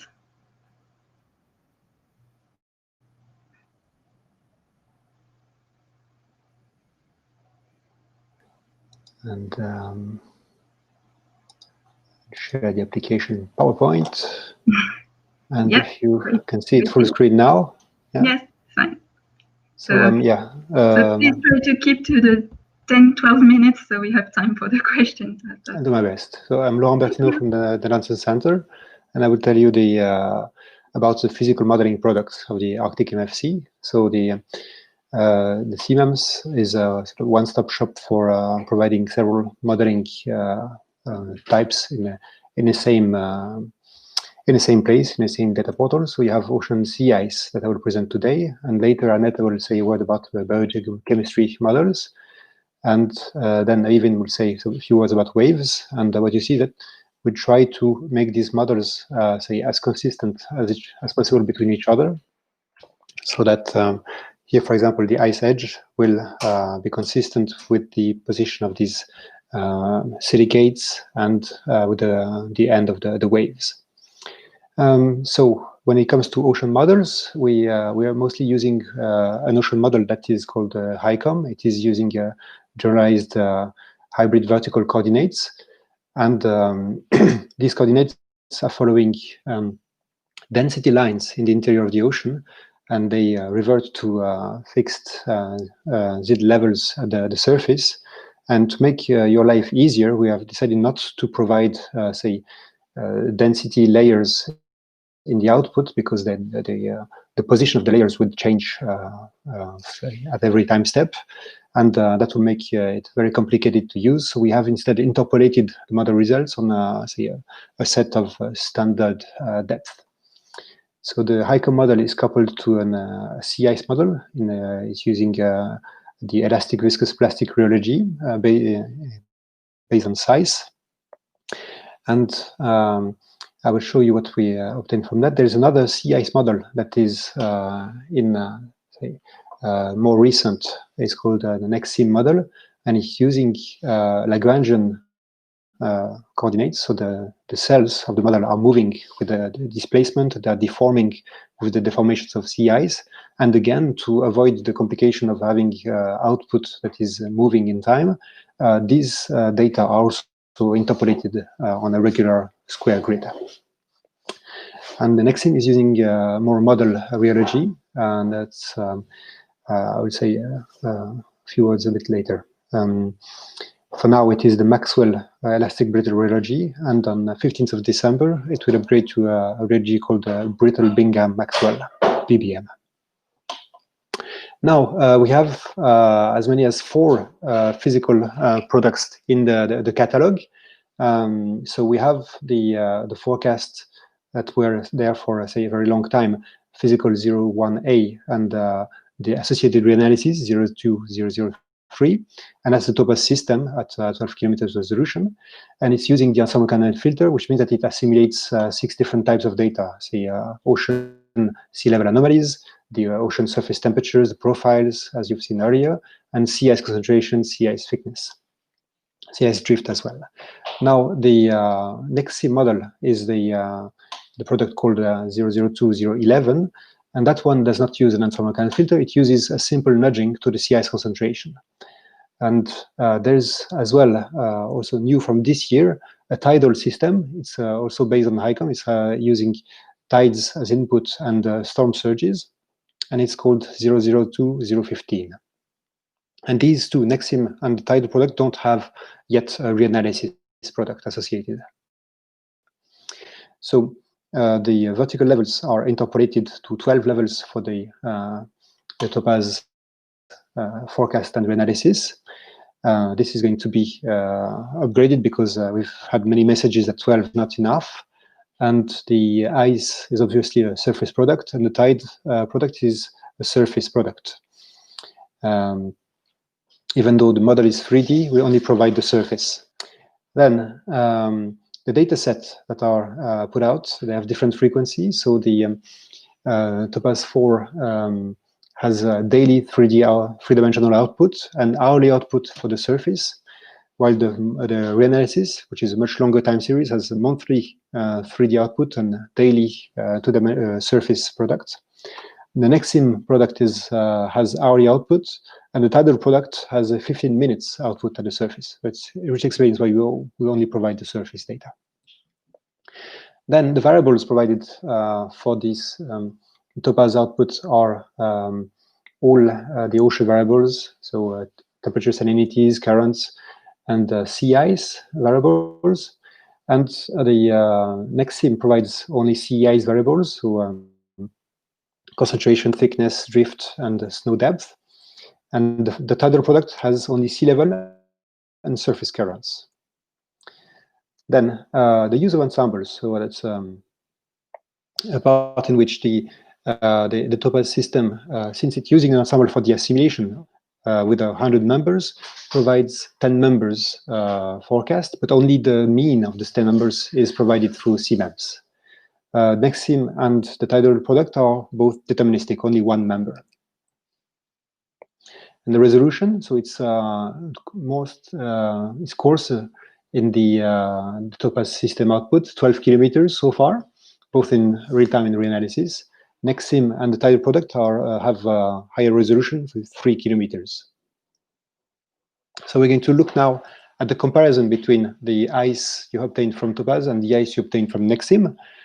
Just visually, this is a typical sea ice concentration for one given day, and the associated Nexim concentrations. We see a lot more details and a lot more, structure. And that's both because of the rheology of the model and because of the resolution as well. Then, if you want to look at the quality, so Nexim is an ice-only model, so it receives its input from the ocean from Topaz 4, and which means that it's also constrained to the quality of Topaz 4 by the ocean. And if you look at the sea ice skills, so the sea ice, which is coupled to Topaz 4, has an edge which is, has a little bias of 12 kilometers and errors plus minus 50 kilometers in the position of the ice edge. And this is slightly reduced with Nexim. But mostly the main advantage of Nexim is in terms of the ice drift, which has, errors of plus minus 8 kilometers per day, which is more or less the amplitude of the signal itself in terms of random errors.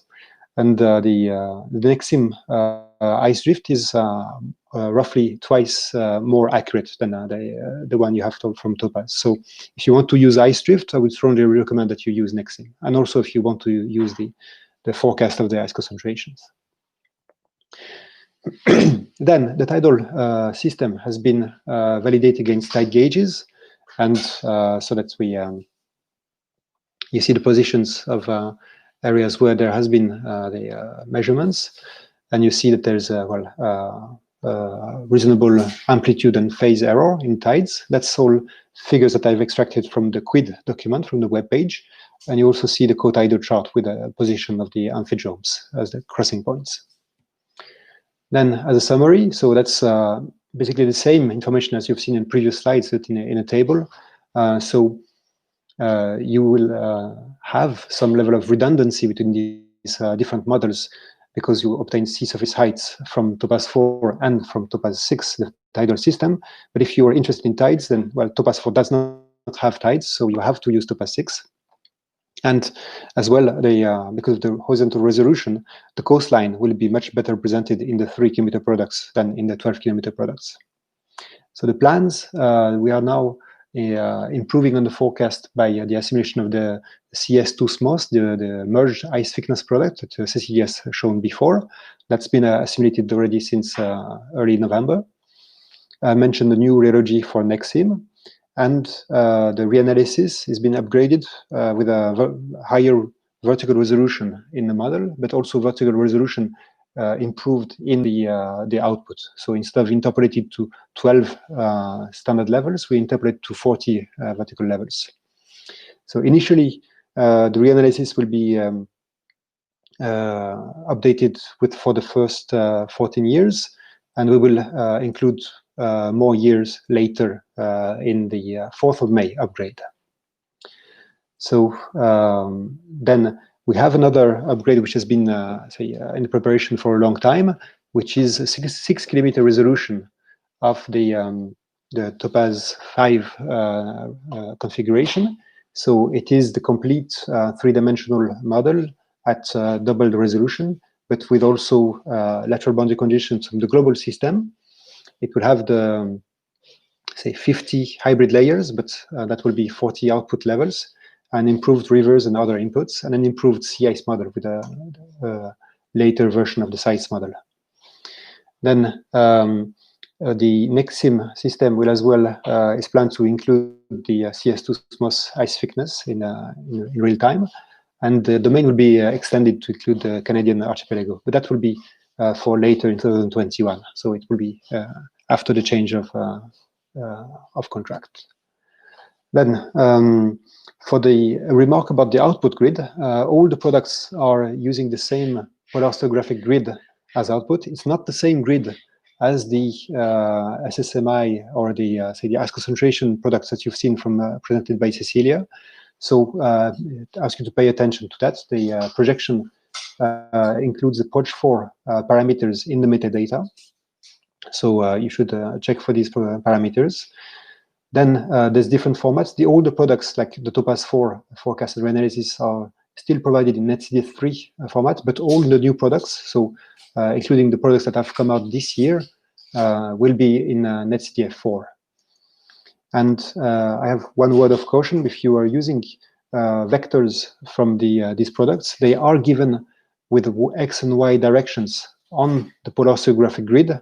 So if you're using the vectors, you should remember to rotate the vectors if you're changing the projection. So that there's a simple MATLAB code in the PUM, in the product user manual, that shows how to do this.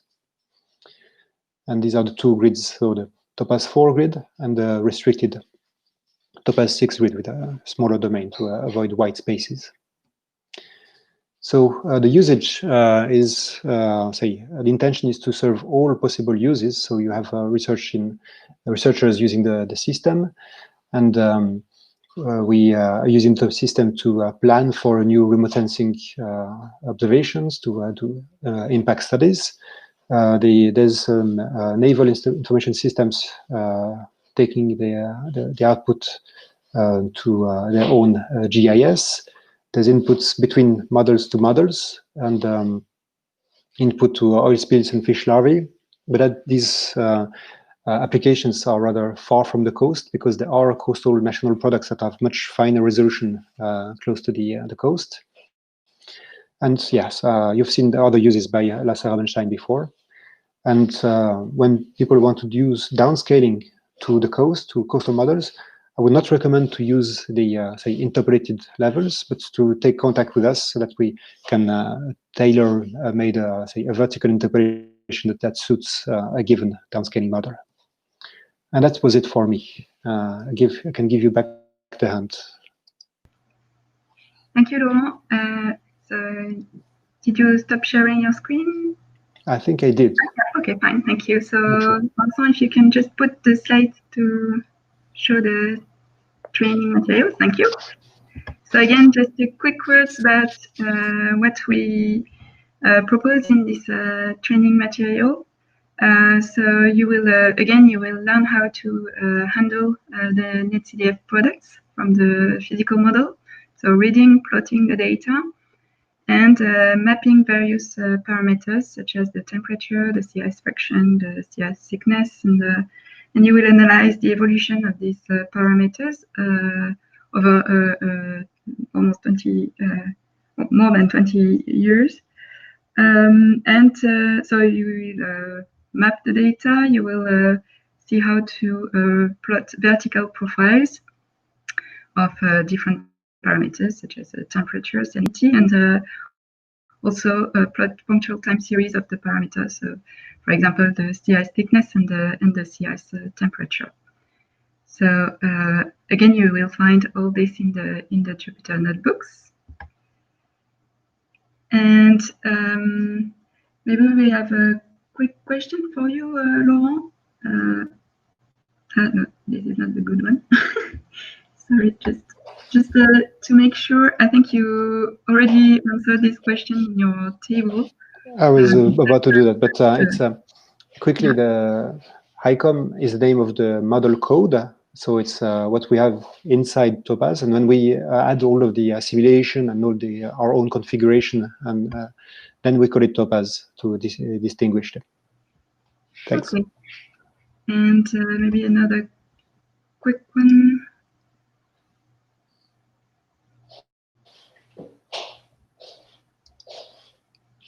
The advantage of size and limb. Sorry, yeah, I was reading the other questions. It's a complex question. There's different thermodynamics in the two models, but I should mention that there's an activity now in Europe to sort of merge the two models, and it's called the ice cube model. In our say perspective of for the ice drift, the rheology is the important part, but I have the impression that the rheology in size and limb is the EVP rheology. It is the same. Okay, thank you very much, Laurent. So maybe you can move on to the next presentation. And again, if you have additional questions for Laurent, you can ask them in the chat, and we will collect all the questions and provide answers later. So you will receive all these questions and answers in 2 weeks. So the next presentation is given by Annette Samuelsen from NERSC, also on the biochemical model products.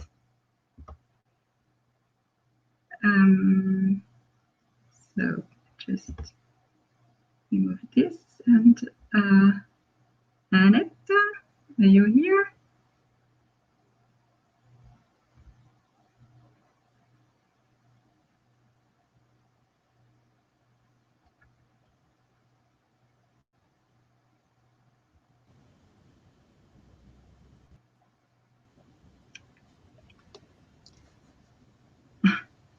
So we're waiting for Annette. It worked before. We did a test, so it should work.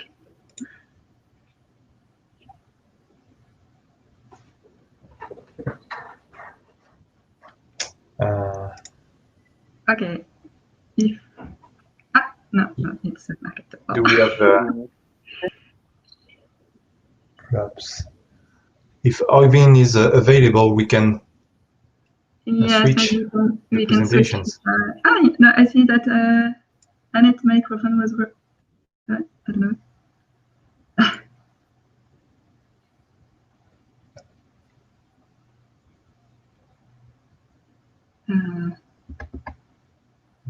No. Okay, so maybe we can switch with Oyvind. Yes, let's move to Oyvind presentation. Yes, and give us we a little time to solve the problem. So Oyvind will present the wave model product. Sorry. So Oyvind comes from the Met Norway too. Let's hope it will work better.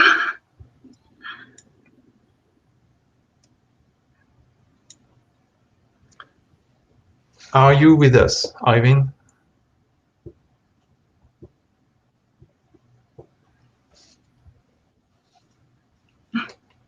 No.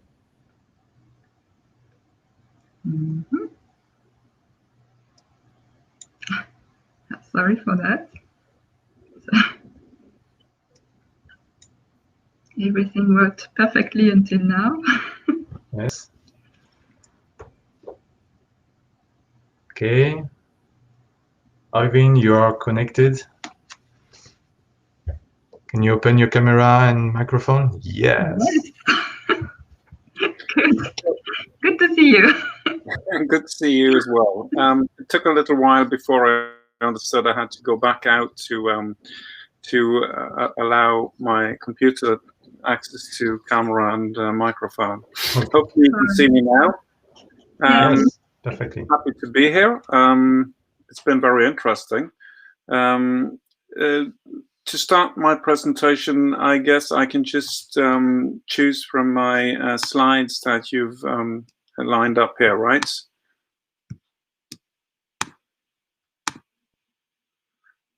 Can you see me now?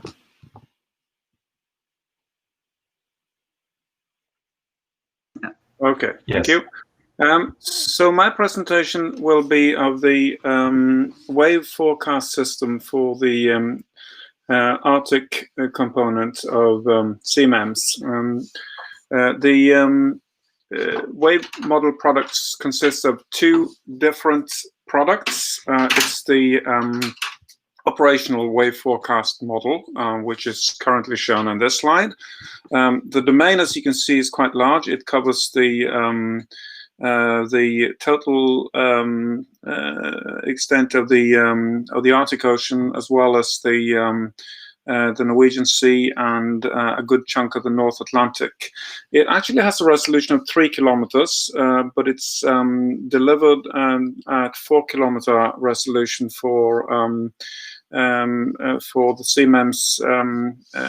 CMAMS product catalog to make it consistent with the other products. For those not familiar with the way wave models or spectral wave models work, it's essentially forecasting a number of different wave components. So you have a choice of 36 different directions and 36 different frequencies. All of those wave components then have their own amplitude, and put together that gives you the full sea state of the ocean. Of course, a wave model is only as good as the winds that you force it with. So we use at present winds from ECMWF. The forecasts are issued twice daily. There is a 10-day forecast and a 5-day forecast. And as I said, the resolution is currently 3 kilometers for the whole of the domain. I'm going to focus a bit on the validation of this system, but I want to, before we get to that, I want to show you the other product. This is the forecast product, so this is what you would use if you wanted to have knowledge of the sea state tomorrow or the day after and up to 10 days ahead.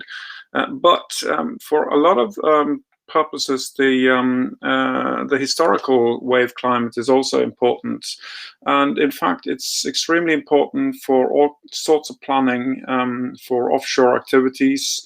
Could be anything from offshore wind production to the estimation of the forces and the loads on structures at sea, to shipping, as we've seen examples of already.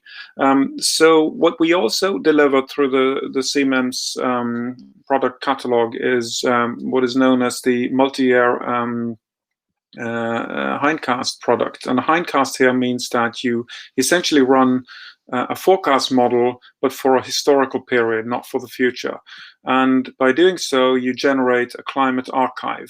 So this model provides the users with a continuous archive of the wave parameters for the domain that you see here, from the year 2002 until 2019. 2001 is about to be added. And just to give you a little bit of background to why we've, inside this map, we have a black box which seems to surround the Norwegian Sea and a snippet of the North Atlantic and the North Sea, it is because we're also generating a much higher resolution hindcast for the atmosphere for that domain. So we've chosen to combine the two, so that for that region we have higher resolution winds, whereas outside that domain we use ERA 5 winds. For those who might worry that this is inconsistent, we can say that the atmospheric hindcast is being forced with ERA 5, so everything is dynamically consistent. But it means that you have more detail within that box. That's the reason why it is shown as it is. To give you a flavor of the amount of data that we use for the validation, the left-hand panel in this slide shows you a number of overpasses with a number of satellites that carry satellite altimeters. So a satellite altimeter is essentially just measuring the distance from the satellite and down to the sea surface, but with a bit of clever handling of the data, you can convert that signal into a significant wave height. So the significant wave height is then derived from satellites throughout the whole model domain and co-located then with the wave model. On the right-hand side, there is a clutch of locations in the North Sea. This is actually just a subset of the offshore measuring stations in the Norwegian sector, and there are a couple of yellow points that are denoted as nearshore. There are very few of these nearshore wave measurements at present, so they're quite valuable because they give us an idea of how well the model is actually forecasting waves in rather complex coastal terrain. So we'll move on to the next slide and show you an overall, give you an overall idea of the quality of the forecasts. In the lower left-hand panel, you see on the x-axis the wave model, significant wave height, and on the y-axis you see the significant wave height from the various satellite altimeters. You can see that the model seems to perhaps slightly underestimate the wave height from the as seen by the satellite altimeters. This is of course not the whole story. We also have other measurements. So the in-situ measurements tell a similar but not quite the same story. As you can see from the upper left-hand corner here, you can see that the forecasts here seem to suggest that the wave height from the wave model is pretty much spot on. This is the general view of the forecast model. It performs well, both nearshore and offshore.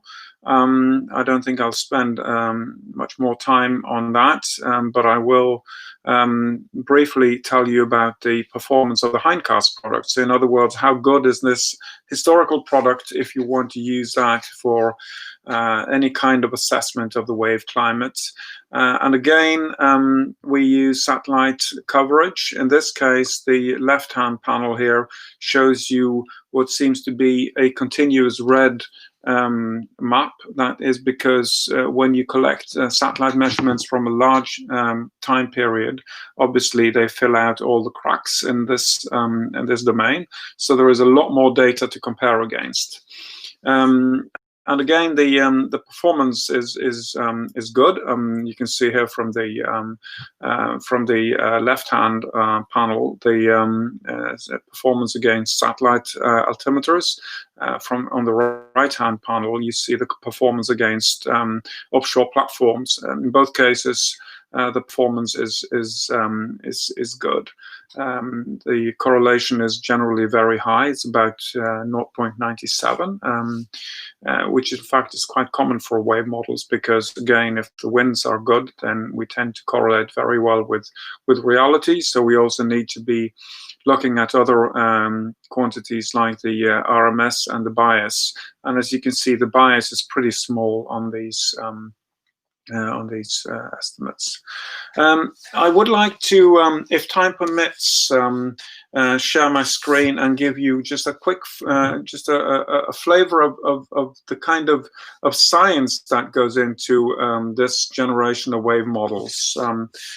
So I'm going to try something now, and you must scream if you can't see what I'm sharing.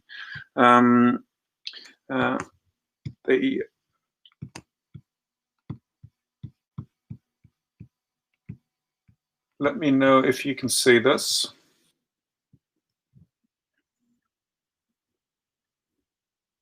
Very good. So what I want to show you now is the kind of science that goes into this generation forecast models in terms of how we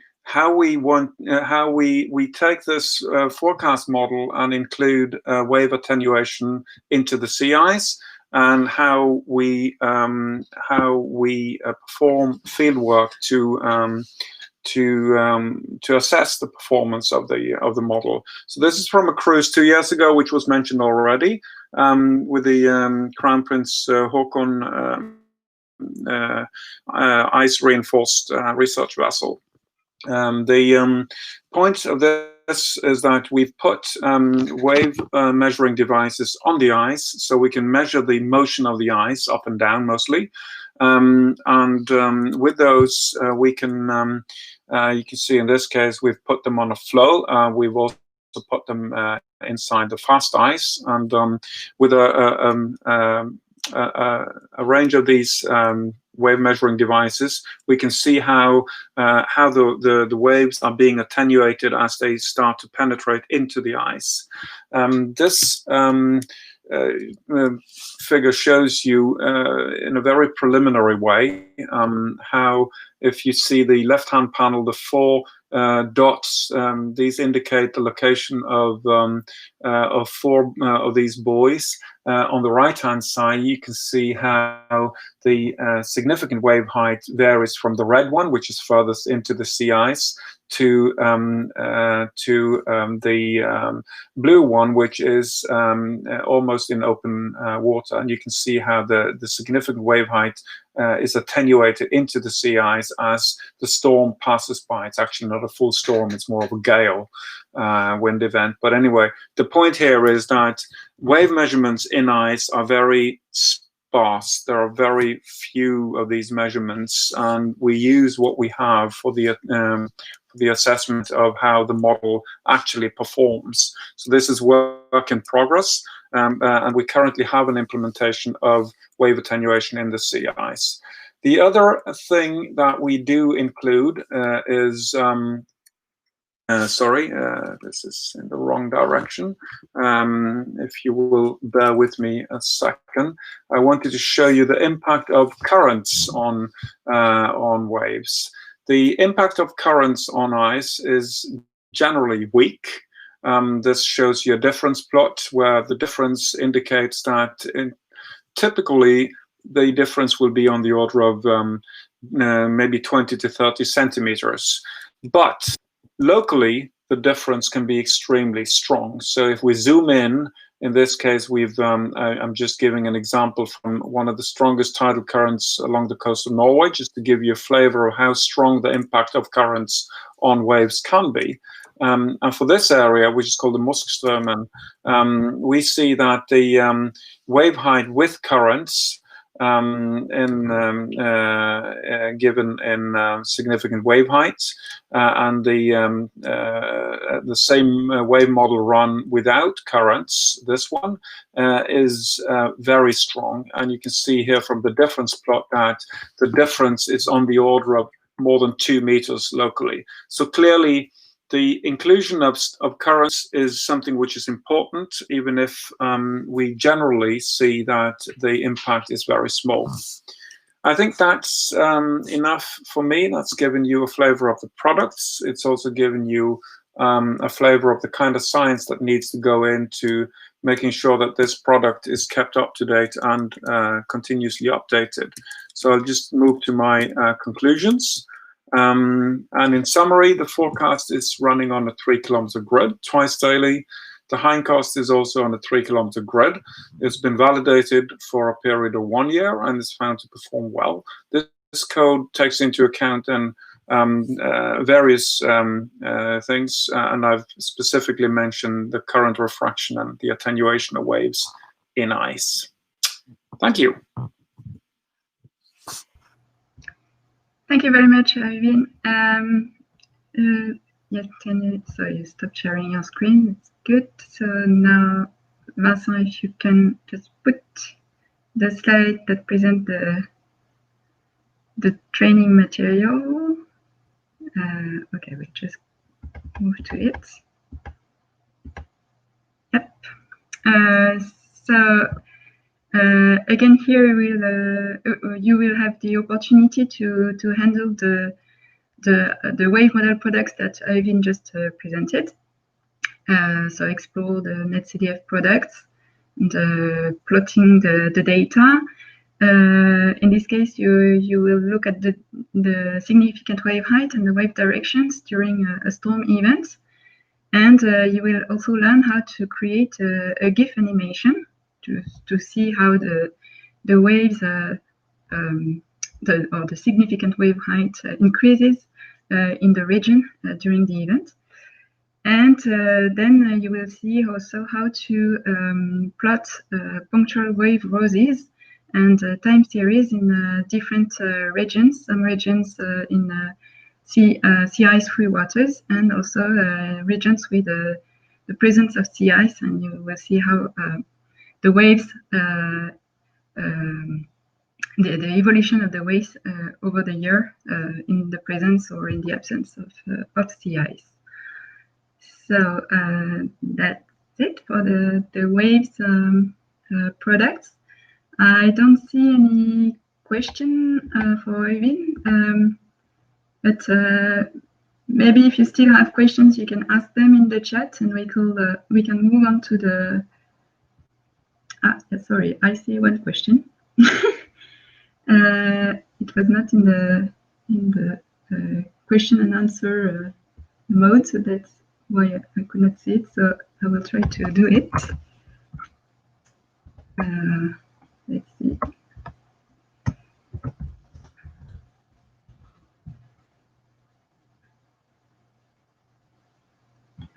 Thank you very much for sharing the question. So maybe even if you're still here, either access to wave voice location and data along the Norwegian coast? There is.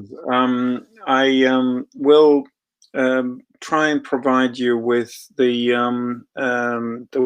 web site later on. I don't have it. I don't have it ready, but the data are available. We can also interact, and I will furnish you with the data if you struggle with the format. They're currently archived in a NetCDF format on our thread server, but I will come back with a link to that thread server in a few minutes. Okay, thank you very much. So we can move on to the last presentation by Annette Samuelson from NERSC, who will present the biochemical model product. So hello, Annette. It's good to see you and hear you. Good to see you. Yeah, so I'll leave you the floor for this last presentation. So please try to keep in the 10-12 minutes so we have time for the questions. Thank you. Okay. Yeah, so I will present the biological products, model products for the Arctic.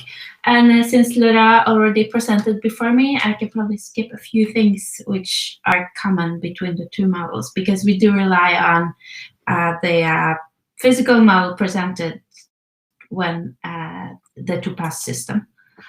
So that is the TOPAZ system. I just want to point out that our model is run online, so it means that we have direct coupling between the physics and the biology. And that's all I will say about that. And it's run in the same system as the physical Arctic forecast and reanalysis. So at present, we have a forecasting system online, and it is run with the HICOM ocean model in the Topaz system at 12-kilometer resolution. The biogeochemical model is a COSMO. This is a medium complexity ecosystem model, which is has been tuned for the Arctic. And at present, it only gets the assimilation from the physical forecast. So corrections in mixed layer and currents, etc., should help the simulation of the tracers, especially nutrients. But at present, we do not assimilate any biogeochemical observations. The river runoff is from climatology, from a hydrological model, and the nutrient loads are from annual values from a global model of nutrient river load. So we do not have any interannual variability in the nutrients, which we probably, it's just one thing we wish that we had. And the forecast length is 10 days, as in the physical ocean model. And then I will present the biogeochemical model. So this is the variables that we have in the biogeochemical model when they come out from the model, and then in the forecast, of course, some of these variables are processed. So we have zooplankton and small and large zooplankton, which represents the zooplankton dynamics in the Arctic, but in the forecast products, we have only a zooplankton biomass available. We also have diatoms, flagellates, and cyanobacteria, but in the forecast product, we only represent the total biomass of phytoplankton and the total chlorophyll. So we do not divide these by functional types. Then we have 4 types of nutrients: nitrate, phosphate, ammonia, and silicate, which 3 of them are available in the forecast, the biogeochemical forecast. Ammonia, we do not provide, and we have not had any requests for ammonia.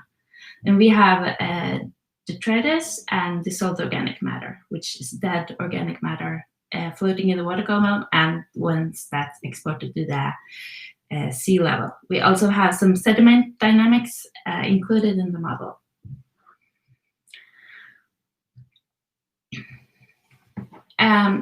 As you may know, there are large uncertainties connected to biogeochemical modeling, so we do our best to evaluate the forecast. Now, all of these observations are available only after the fact because they need to be analyzed in the laboratory, so we mostly validate the hindcast. And what you see here is that the observations of nutrients in our region is mostly, or in the Norwegian Sea, is mostly geared after when the fisheries cruises are held. So we have a bit different, we can validate very well in the spring in the southern region and very well in the fall in the northern region.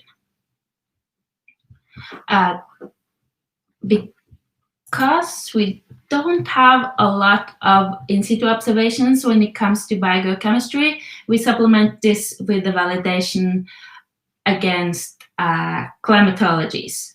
So we make a climatology from a long model run, and we also evaluate how well we are doing with the simulation of nutrients. We also have an online evaluation in real time, and for real time, the only thing we have available at the moment is the ocean color. So every week you can go to this website and you can get an evaluation of the forecast in regards to chlorophyll and evaluate it against ocean color. We hope that somewhere down the line we can also include BioArgo in this automated validation, but that will be for later. So these are the variables that we have available on the CMEMS server. So it's nitrate, silicate, phosphate, oxygen, chlorophyll, and then phytoplankton biomass, which is the sum of the flagellates, diatoms in the model. Light attenuation, which is a function of the chlorophyll in the water column. Primary production, and we have flux of organic matter to the seafloor and zooplankton biomass. And so there is a level of confidence that we put on all of these, and we think we are fairly good at simulating the nutrients and the oxygen. Then there is some more uncertainty related to the chlorophyll because that's very spatially variable. And on the bottom here comes the zooplankton. And there are two issues here. One issue is that the nutrients are very much more connected to the physics. So it's much more certain, the simulation of these. Also, we have much more observations to validate and tune the model against. For example, for zooplankton, we have very little observations, but we still provide this in case it can be useful for some people to use towards some application. We also provide flux of organic matter to the seafloor because we know, for example, that can go into a benthic model if somebody is running that.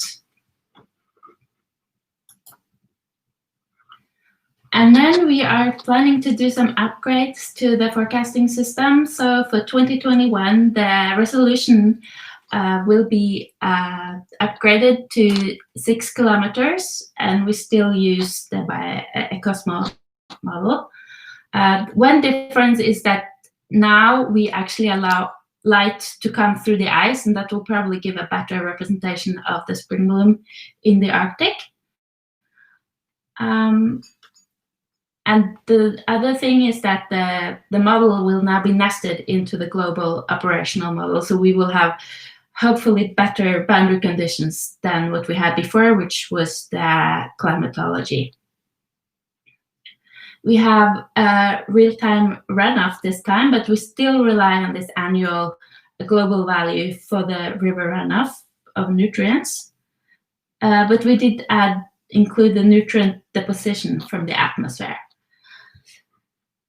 And in addition, for the moment, we update the physical operational, the biological operational system before the physics. So for the moment, we actually go a step back, and we don't have any physical assimilation in the system. But we are now going to do a nudging of the chlorophyll towards the satellite-derived chlorophyll. So that should provide increased reliability of the chlorophyll, model chlorophyll that we produce in the forecast.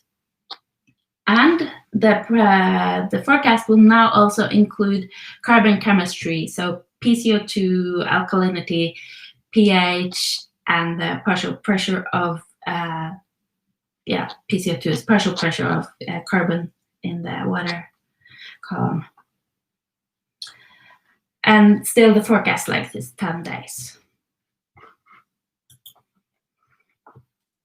So that was the forecast. Now I'm going to present the reanalysis, which I think is slightly more useful for biological studies because that's usually more long-term. And so at present we have a reanalysis out on the CMEMS server, and it is a pilot reanalysis. It's only 4 years long, and it's on a fairly coarse grid of 30 kilometers. And in this version, we have actually simulated temperature, salinity, and chlorophyll using the Ensemble Kalman filter. And other than the model being coarser, the physical setup is the same as in the forecast with regard to river runoff. And this is from a publication from Simon et al. 2015, which shows some results from this assimilation. So what we did here was that we assimilated chlorophyll and temperature and salinity, and we we estimated the parameters of the model at the same time as we estimated the state of the model in order to get a better fit to the observations. And so you can see in the year 2007, we simulated only physics, and we have some modification to the bloom. We have a small reduction, but still the model overestimates a lot the bloom in 2007. And then in 2008, we simulated both, and we can get control on the size of the bloom in the model. So it's much closer to observations now. At the same time, we investigate the nutrients, and we see that at least, well, it's not better than in the free run, it's not worse. So there's no negative effect. And at present, we are producing a new biogeochemical reanalysis. This is at the same resolution as the previous one, but this time we actually, in addition to chlorophyll, we assimilate nitrate, phosphate, and silicate.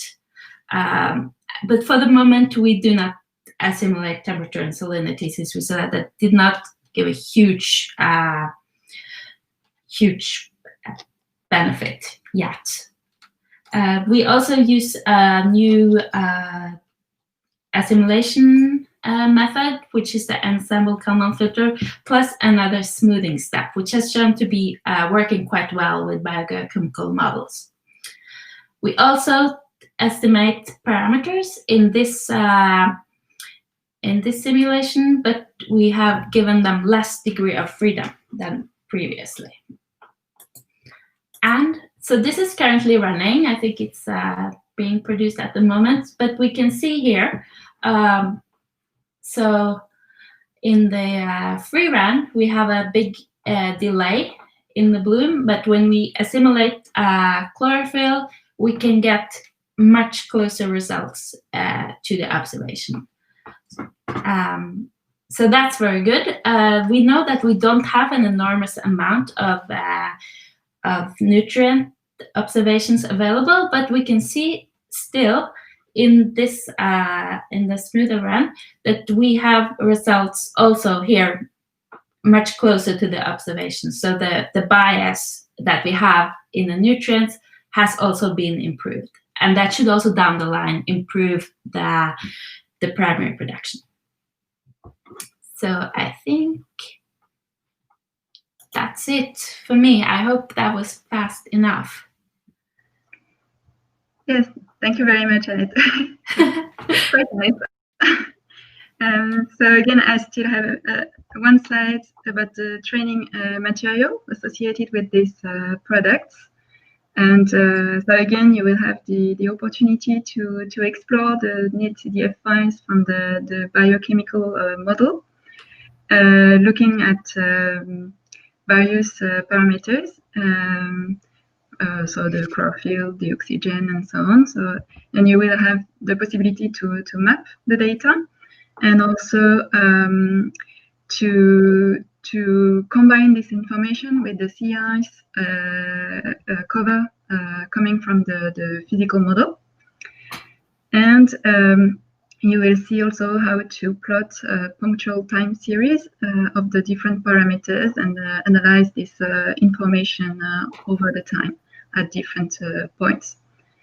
So again, that's a very brief introduction, and you will find all the training material on the Jupyter Hub.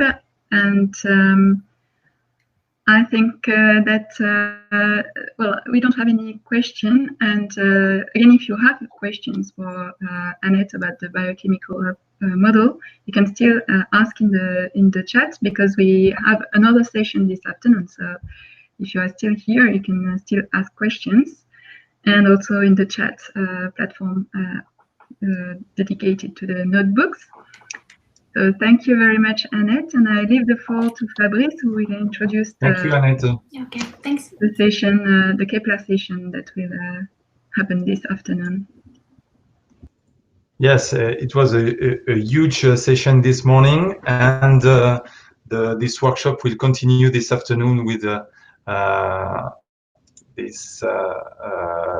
session dedicated to the project Kepler. I'm with Laurent Bertineau, who will be the moderator this afternoon with Mathilde and I and me. And just an overview of this session. We will have a general presentation on the project by Nick Hughes, and some presentation on different topics with Keld and Carolina. We will introduce you again some training material tagged Kepler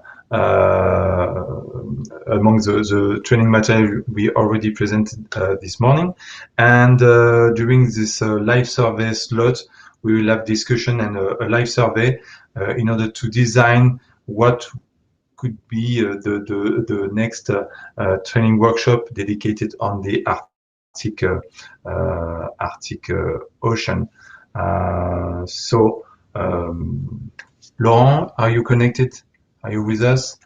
So for the technical issue, the session will remain open during the lunch break, so you can keep open the windows on your computer.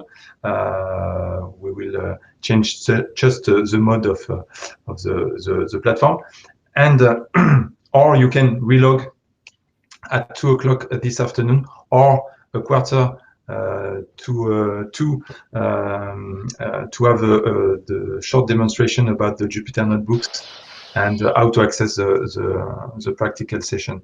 Laurent, you are with us? Yes. Yes. Yeah. So what the participants will learn this afternoon during this session? So you will learn about Kepler, and you will see that Kepler is a coordination support action type of project. So it's more on a strategic level than what you've seen this morning. And you will have experts of remote sensing and experts from the ICE services. And so as you have seen this morning, the ICE services are a major user of satellite data, and it's the critical use of saving lives. And so you'll see what has been the latest latest updates for the ice mapping solutions, and we have as well the perspectives of the new Copernicus missions for the Arctic, and that will be led first by Nick Hughes, who's the coordinator of the Kepler project. So I expect that people who are interested in the debate between, Copernicus services and how they feed into the ICE services, and vice versa, how they comply to the needs of the ICE services, that should be of interest for them. Okay. Thanks.